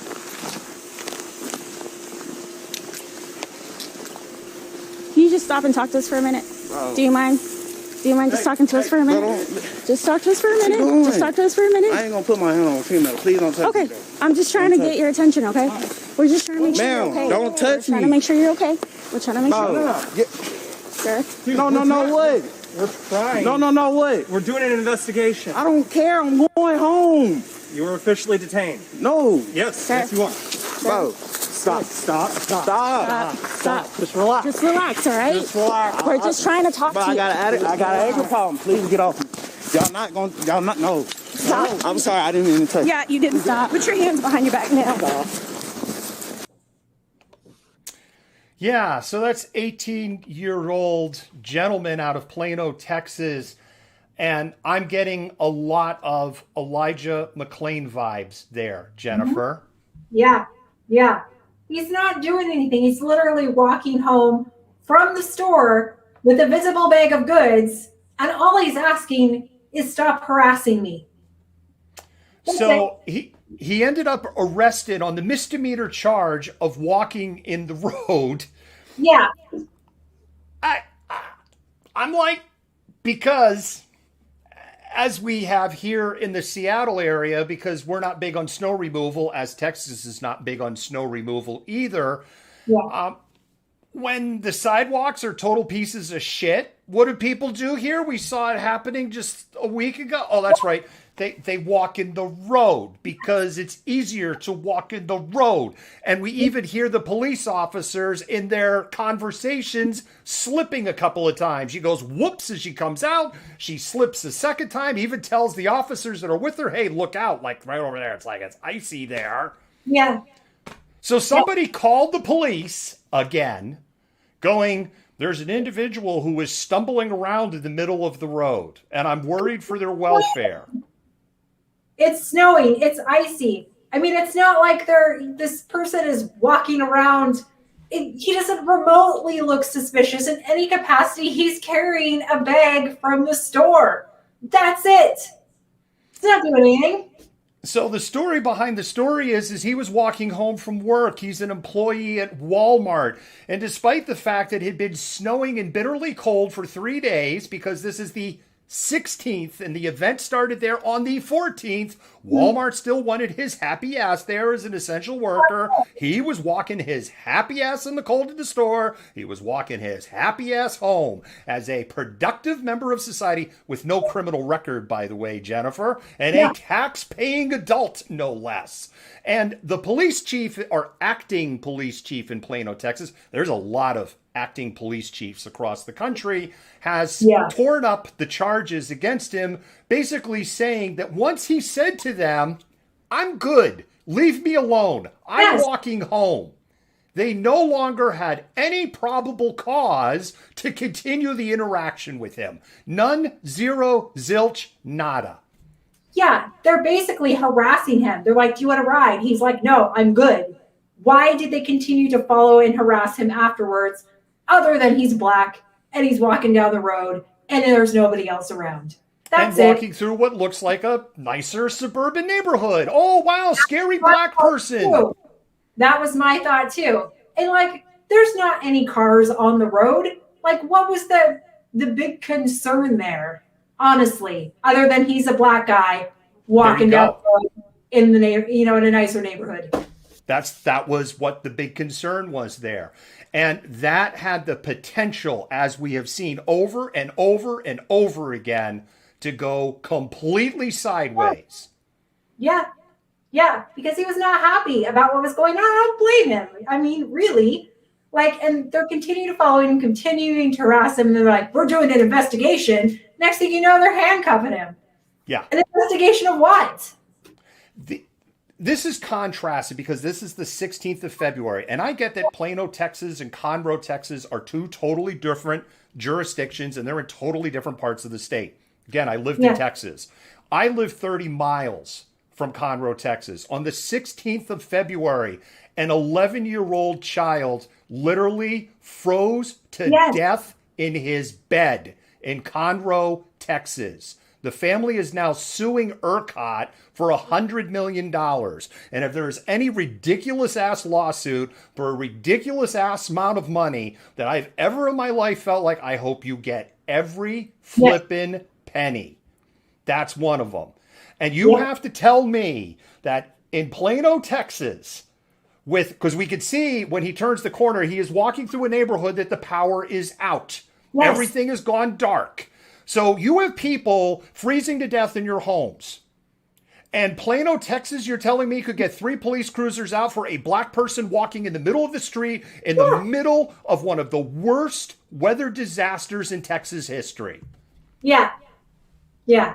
What was the big complaint? Oh, he's not wearing a jacket. He must be on drugs. It was like, that it? Like, I mean, this is such a laughable story. Laughable because, I mean, it's so absolutely absurd and so blatantly, obviously about race. Also sees the means of production, people. Walmart sucks. So yeah, it's just like, it's the most ridiculous thing. And if people ever needed evidence that black people are treated differently than white people, we just paralleled you 2 stories where this giant white dude literally tries to kill his girlfriend and is given the kind of kid gloves treatment, while this dude, black dude walking down the street, basically gets arrested because he tells him he doesn't want to ride. You want some candy? Yeah. All right. On that happy note, Malcontents, Jennifer, we're actually doing really good for time for as much as we had in the show.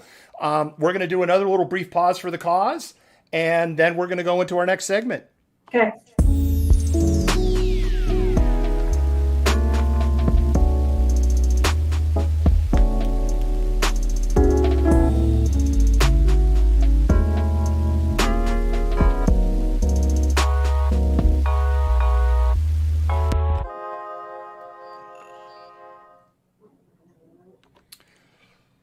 We really appreciate all of our patrons. We love that you help keep us financially stable and that we are now able to kind of do more because we have more patrons. For as little as $5 a month, you can help keep the lights on, literally and metaphorically, here at Malcontent News, and you can keep us paid advertiser free. Jennifer, are we ready to jump into the next segment?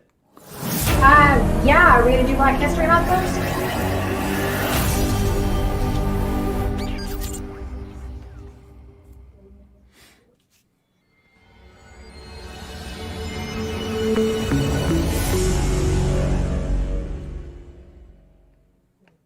Jennifer, I have Black History at the end of the insurrection update because that buys us a little time to find out about the poll. Cool. Thank you.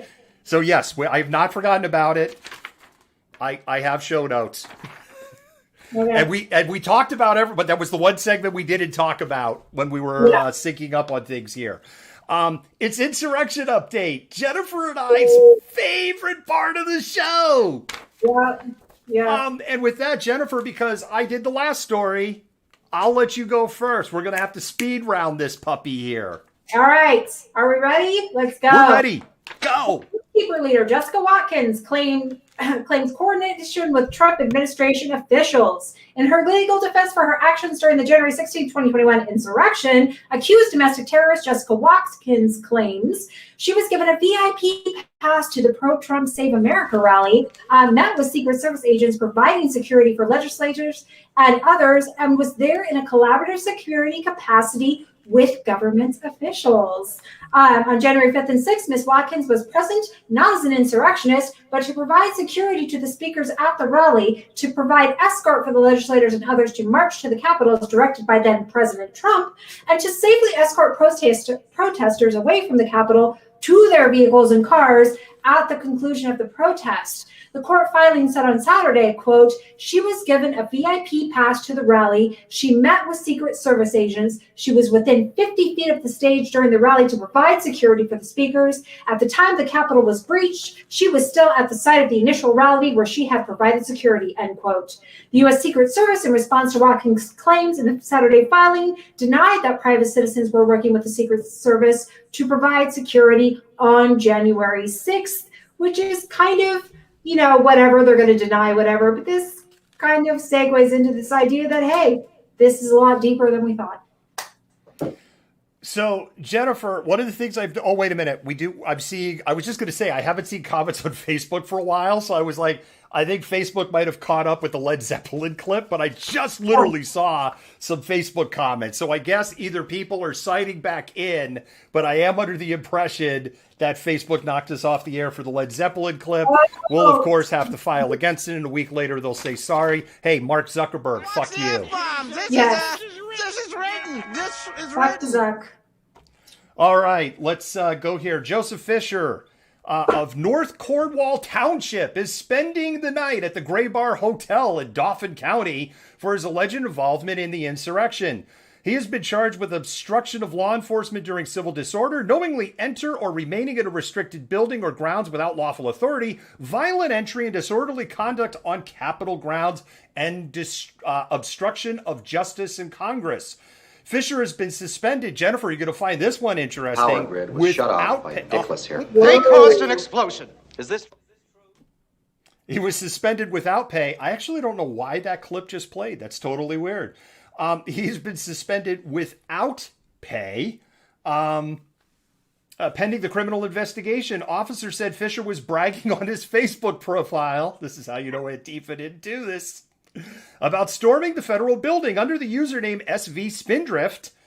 He published a video, of course he did, featuring him at the front of a group of rioters pushing police officers. Capitol Police body cam show Fisher involved in assaulting police officers inside the Capitol while ironically wearing a thin blue line flag on his chest. These are like the dumbest attempted revolutionaries ever. And again, this just provides more evidence that this was not Antifa, because Antifa is not this fucking stupid. Excuse me. You're not the same. I'm an American. You're a sick asshole. All right, Jennifer, you can do the next one.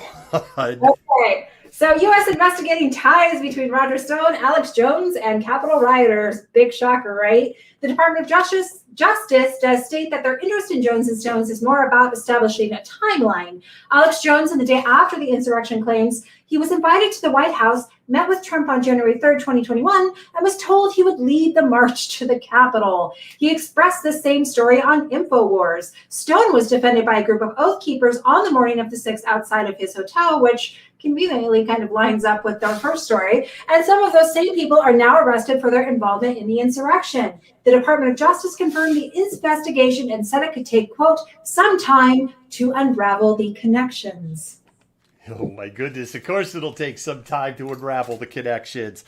Yeah, Alex Jones, we actually played that video clip. We may have played it as the insurrection was going on because we were jumping from TV station to TV station. And I do truly appreciate the mainstream media stations realizing the enormity of that situation. They could have done a bunch of DMCA takedowns afterwards.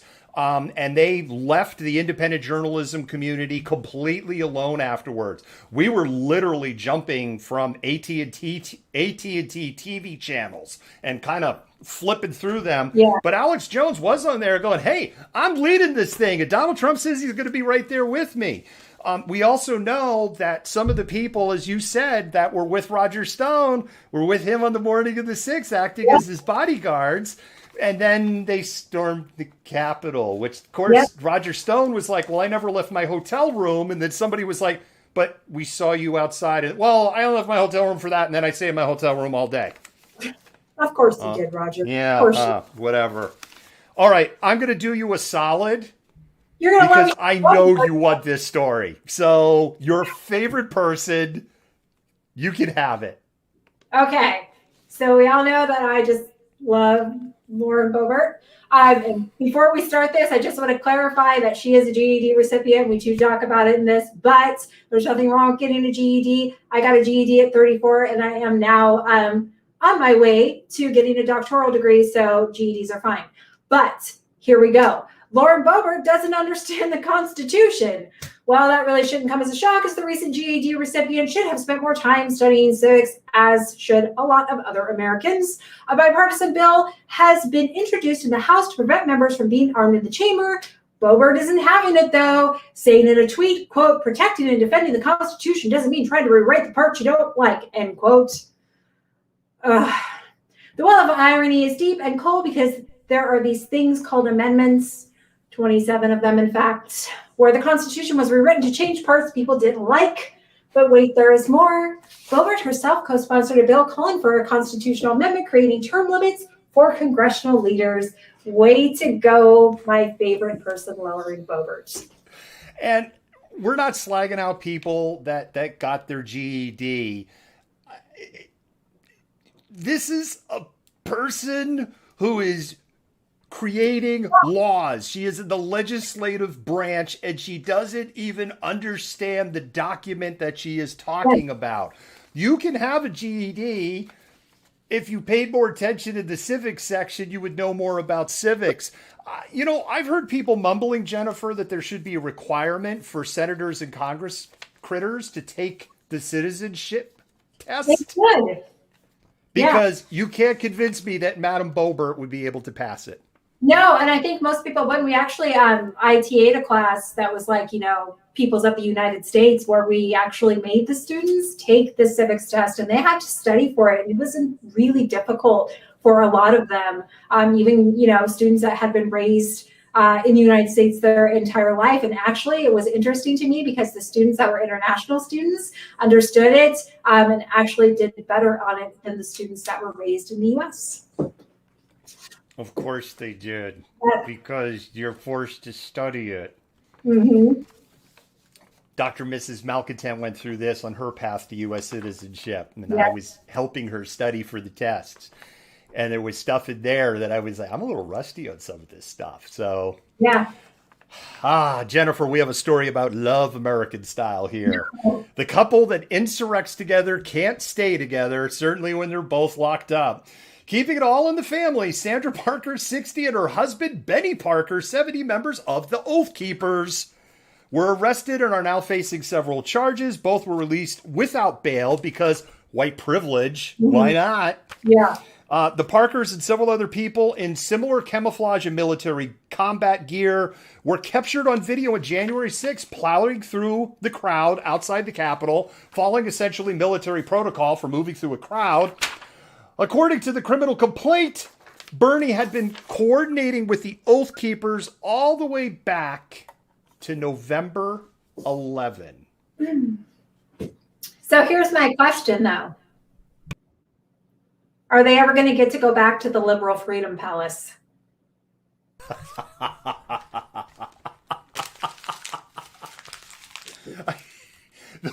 That was just like some of the best. That was like some of the best things with the arrests. The arrest stories that were coming out. The arrests so much. Do you remember the one where the guy was like, turns to his girlfriend and was like, I couldn't imagine doing this revolution with anyone but you. And it was like this super romantic moment. Yeah. It's love American style. Yeah. All right, mods and admins. Everybody, you have like 30 seconds left to vote in the poll for the story you want Jennifer and I to unpack. You got about 30 seconds left. Jennifer, you can go ahead and do Black History. I'm going to keep my eyes on the comments. Mods, admins, let us know what's the winning story that we're unpacking. Okay, so as a lot of you know, we've been doing Black History Month. So every time we're on happy hour, we pull something up relative to Black history. So you guys can go check it out and see what's going on. And so tonight, KEXP, and I don't know how many of you listen to KEXP, it's awesome, did a whole entire kind of like homage to Black History Month. That's tons of music, performances, articles, really great stuff. The mods have the link, and it's just basically KEXP Black History Month. But there's articles, again, there's performances, music lists, really great resources for people who are especially interested in music and just kind of learning more about some of the Black artists that are out there at the moment. So, you know, sometimes we do books, sometimes we do documentaries. This time we're doing some music. It's like a beautiful long lineup, some great articles, some amazing music. I was listening to it earlier, so please do yourself a solid and check it out. Yes, absolutely. Please do. And Jennifer, thank you for pulling this together this month. Jennifer and I had a conversation at the start of the month, and what we decided was two very pasty-skinned white people coming up and teaching Black history was just be icky and gross because it's not our lane. And so what Jennifer has been doing is identifying great pieces that have been created by Black writers, Black movie creators, Black documentarians, Black authors, and sharing that information so that you can educate yourself more on Black history. It appears that the votes are in, and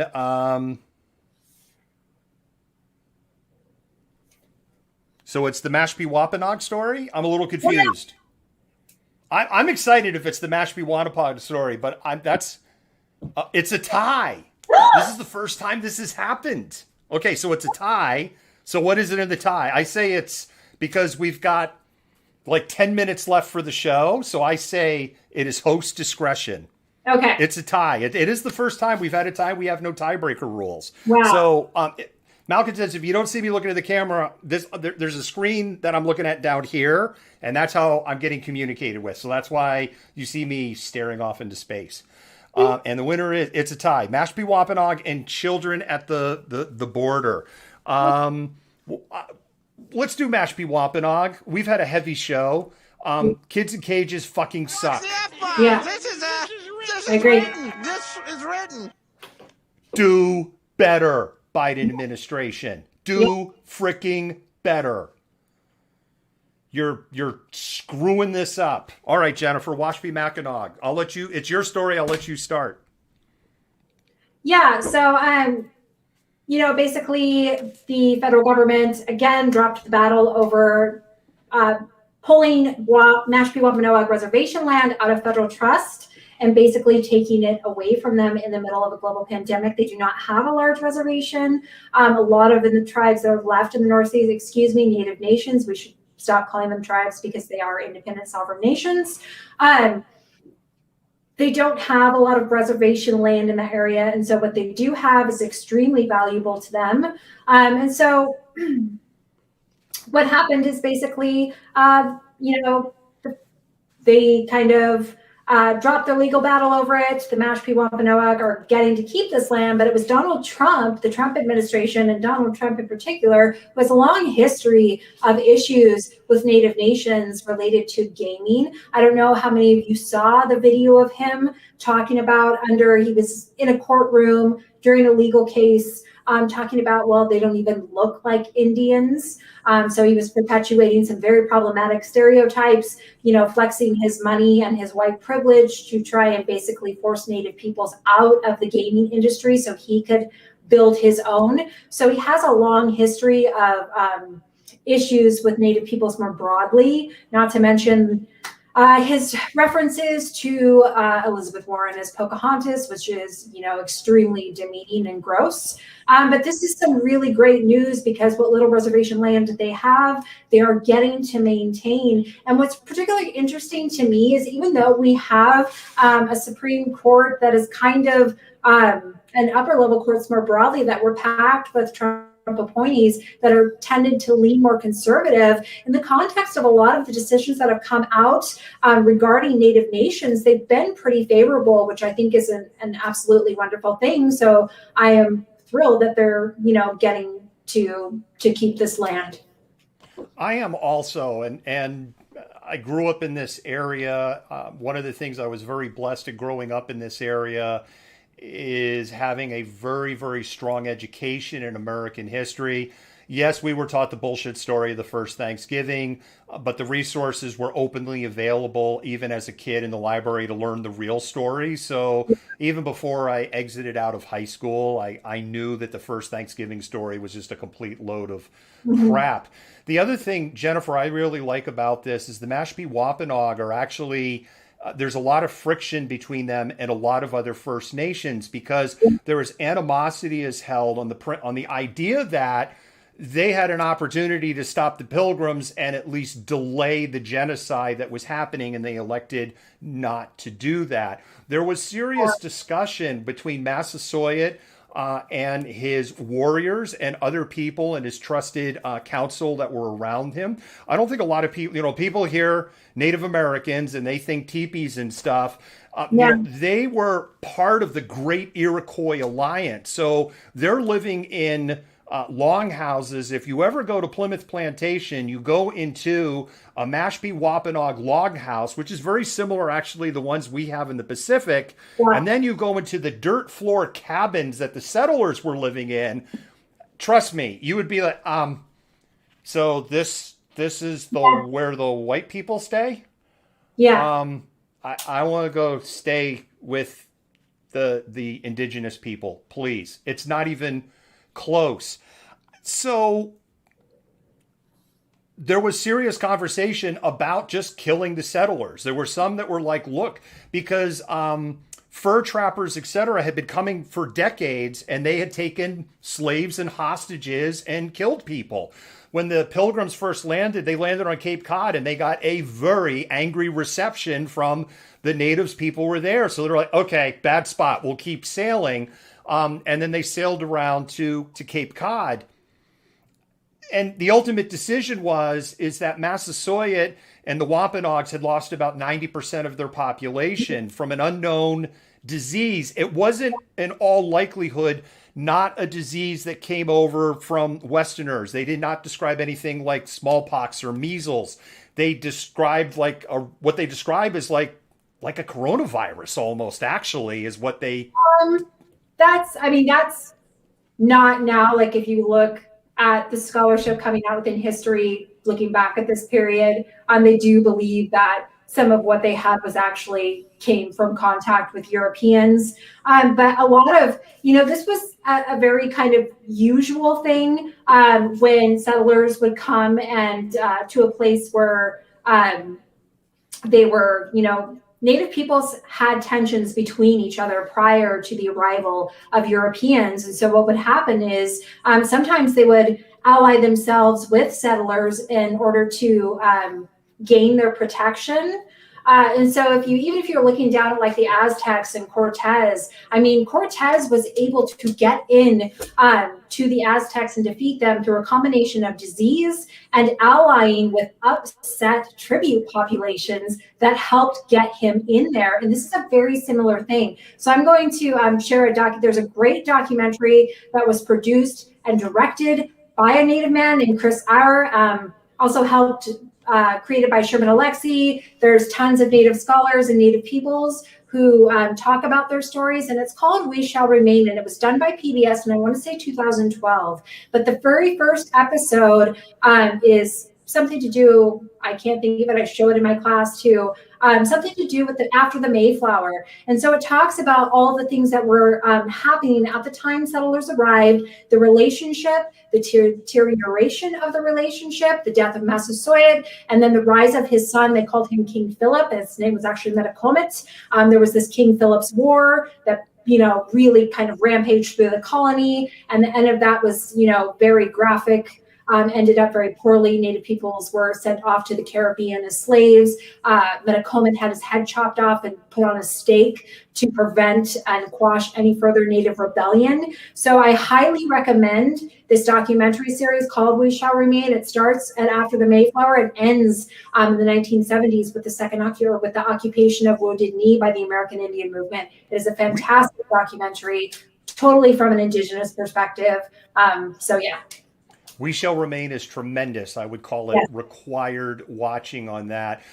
King Philip's War is something that is not probably taught out of New England at a primary school level. We were taught about it. It's a war that almost nobody in this country knows about. In terms of population loss, it is the bloodiest war ever fought on the North American continent. Over 10% of the population was killed in this war, and the settlers actually were having serious conversations in Massachusetts and in Rhode Island and in what is part of New Hampshire. New Hampshire didn't exist at the time, of packing up and leaving because they were losing the war. They were losing the war, and it's such and at the root of it is we talk about settler colonialism all the time, and I think I've talked about it a little bit before, and it's just it's very different from regular colonialism in that settlers come to stay and build structures, and part of that is predicated on the removal of indigenous people and the acquisition of land. And this war was about land. Settlers wanted more land, and Philip didn't want to give it to them because he saw what was happening, and he saw what happened prior to the death of his father. So I teach about King Philip's War in my early U.S. history class, and I make them read some of the primary sources. And it's particularly interesting because there were a lot of people in the colonies that were like, we don't want to do this. They were in favor of it, but like all wars, once the tables start to turn and you start to see your side become victorious, then more people are willing to sign on to the battle. It's a very gruesome war, and I wish more people knew about it because it is very much reflective of this kind of shift in the relations between Native peoples and white settlers that continues and has some very, resonating legacies into the present day.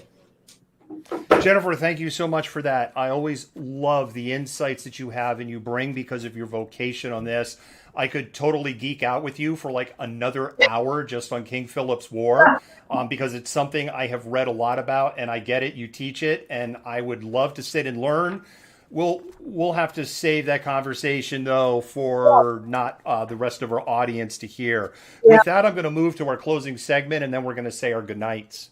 Okay.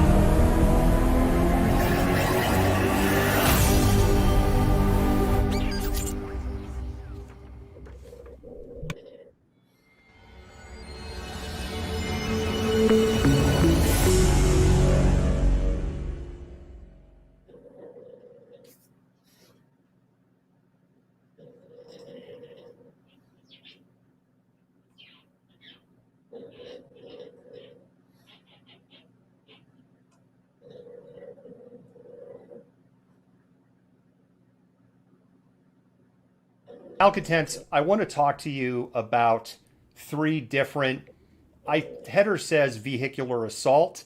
However, that's just in the interest of keeping things brief on that card. Two of them technically aren't vehicular assaults. But I would want to talk to you. You'll see me glancing down because I have a long list of names to this story, and I want to get these names right, and I want to get these stories right. This is a story of Jason Ravensborg out of South Dakota, of Tammy Packard in Bothell, and of Alec Gajos. And of those three names for our local audience, probably one resonates. Alec Gajos. I want to start off by listing three more names, which is Joseph Bover, Carson Cox, and Sarah Fox-Heath. I want to start by saying that their lives mattered. Their lives had value. All three of them are dead. Jason Ravensborg out of South Dakota struck Joseph Bover in his car, and he kept driving. Joseph Bover died in a ditch on the side of the road in South Dakota. What makes this even more disturbing is Jason is the Attorney General of the state of South Dakota.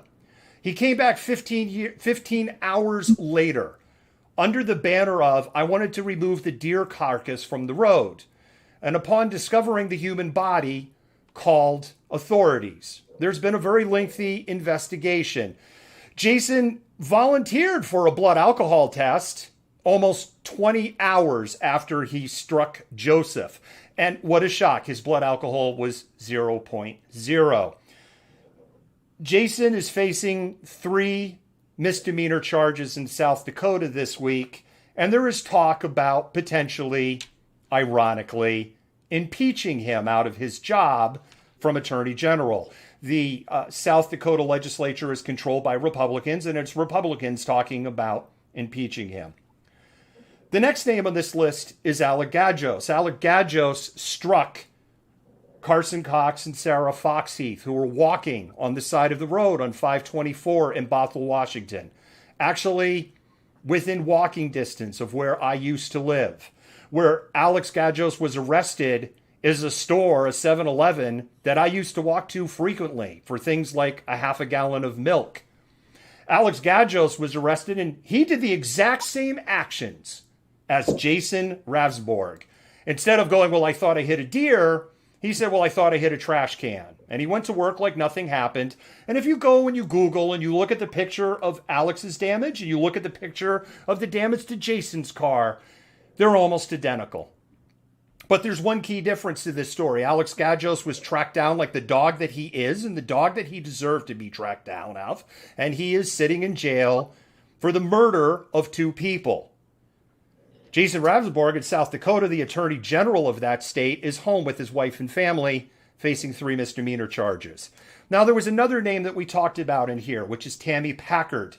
Tammy Packard is the woman that drove her car through a peaceful protest in Bothell a couple of weeks ago. And then Tammy Packard claimed that she was the victim. She was scared and she was confused, and they were coming at her, when the video on the scene doesn't support that at all. And then less than 2 weeks later, the collective pearl clutchers in Bothell, Washington, are horrified that 2 people are struck by a car, left in the ditch to die by an indifferent driver. What happened to, well, you should stay out of the road if you don't want to get hit. Don't twist what I just said, because you know exactly where I'm going with that. Oh, but it's different. No, it's not different. Because you know what? In some ways, for Alex Gajos, it's maybe not quite as bad. Because did Alex Gajos drive down 524 going, I sure hope that I'm going to hit 2 people and kill them tonight, or this morning, I should say. But Tammy Packard, who claimed she was the victim, had lots of options beyond driving through that protest, hitting a fence, and striking 5 vehicles. But she did it willingly. The Bothell police gave Tammy Packard a hall pass. And now the Bothell police and the state police are horrified that in their town, the 2 people were struck by a car and left for dead. Just like in South Dakota. There's 3 stories here, and there's 3 different legal angles, but this ties into the theme of our show tonight. There are different levels of justice in the United States, depending on who you are. And the scales of justice, she is no longer blind. Her blindfold is off, and she judges people before they even step foot in a courtroom. Jason Ravsborg has been judged as a good guy, basically. He just made a terrible mistake.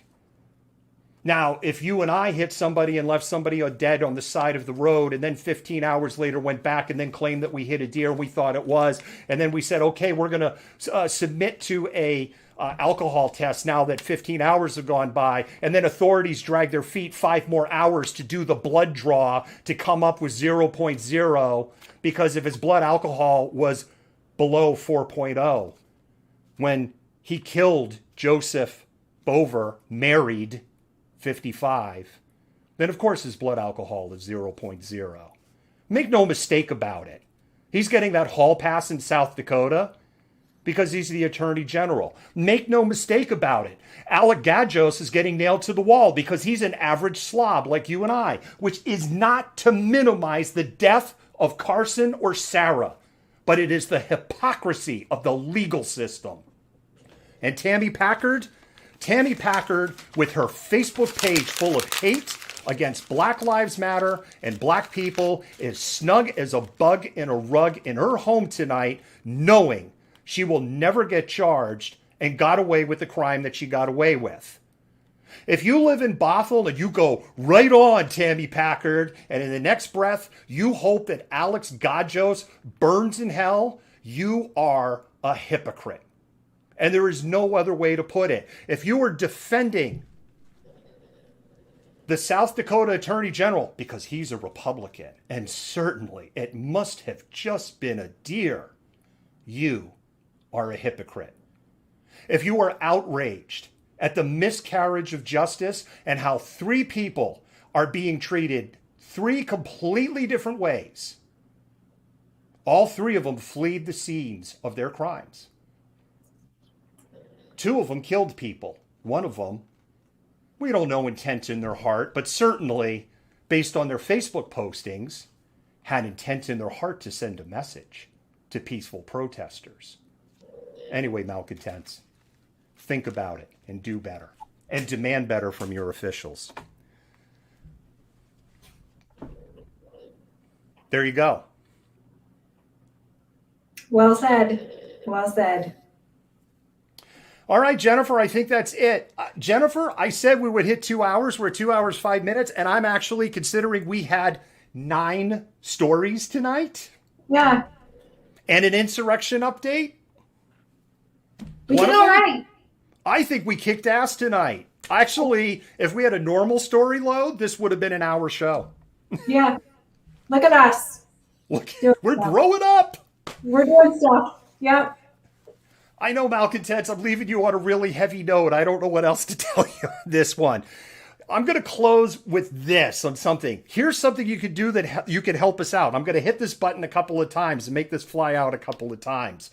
We're actually getting close to a magic number on YouTube. So when you're done tonight, when we go off the air and you all said your goodbyes, what you could do, go to YouTube, subscribe to us. Doesn't matter if you don't watch us on YouTube, you're watching us on another channel. Go to YouTube, subscribe to our channel. A couple of things are going to happen. Rashi, our editor, does an amazing job, and she actually breaks up the show into individual stories that we covered. So then you can go back if there's just a story you want to share or rewatch. You don't have to go through a 2-hour stream to do it. You can just go to that one story, and you get that on YouTube. You also get it on Twitch. The second thing is 1,000 followers. We are 1,000 subscribers. We are pushing hard for 1,000 subscribers. More men! Keep pushing! Keep pushing! Keep pushing! That was the other one. More men! Keep pushing! That was the same. Yeah. With the love palace, the liberal love palace. That was the same one. We need more subscribers. Keep pushing. Keep pushing. There you go. Do that for us. Jennifer, thank you so much. Tremendous show tonight. Malcontents, thank you so much. We will see you Thursday. We have a ton of in-house content for you coming up on Thursday. KCTS Channel 9 is doing a roundtable discussion at 7 o'clock on Black youth mental health. And we are going to have a couple of interviews at 8 o'clock as that roundtable is ending from some of the participants that are in that. And we're really excited to be working with KTCS on that event. That's the local PBS channel. Mm-hmm. Jennifer, good night to you. Good night. Good night, David. Good night, everybody. Malcontent News is a team of journalists, activists, and researchers with 3 key missions. A commitment to show an unfiltered view of the before, during, and after of key events live as it happens.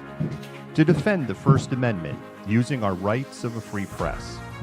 And to amplify the voices of underrepresented individuals including Black, Indigenous, persons of color, and the LGBTQIA+ community. Our team is committed to seeking equality for all and holding those in power accountable.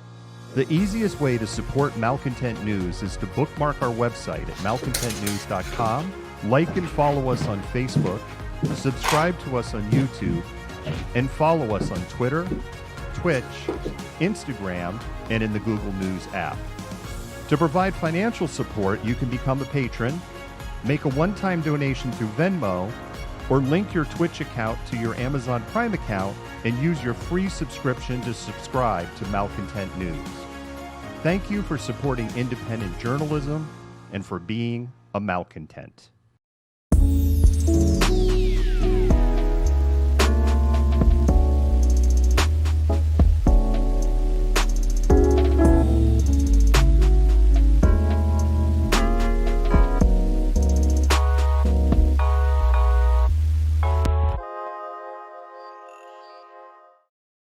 You fit the profile. You're the Malcontent. Nobody wants to hear the nonsensical ravings of a loudmouth malcontent. Antifa, fuck you! You are the biggest hypocrite on the face of the planet. I say that you're a terrible reporter. That's what I say.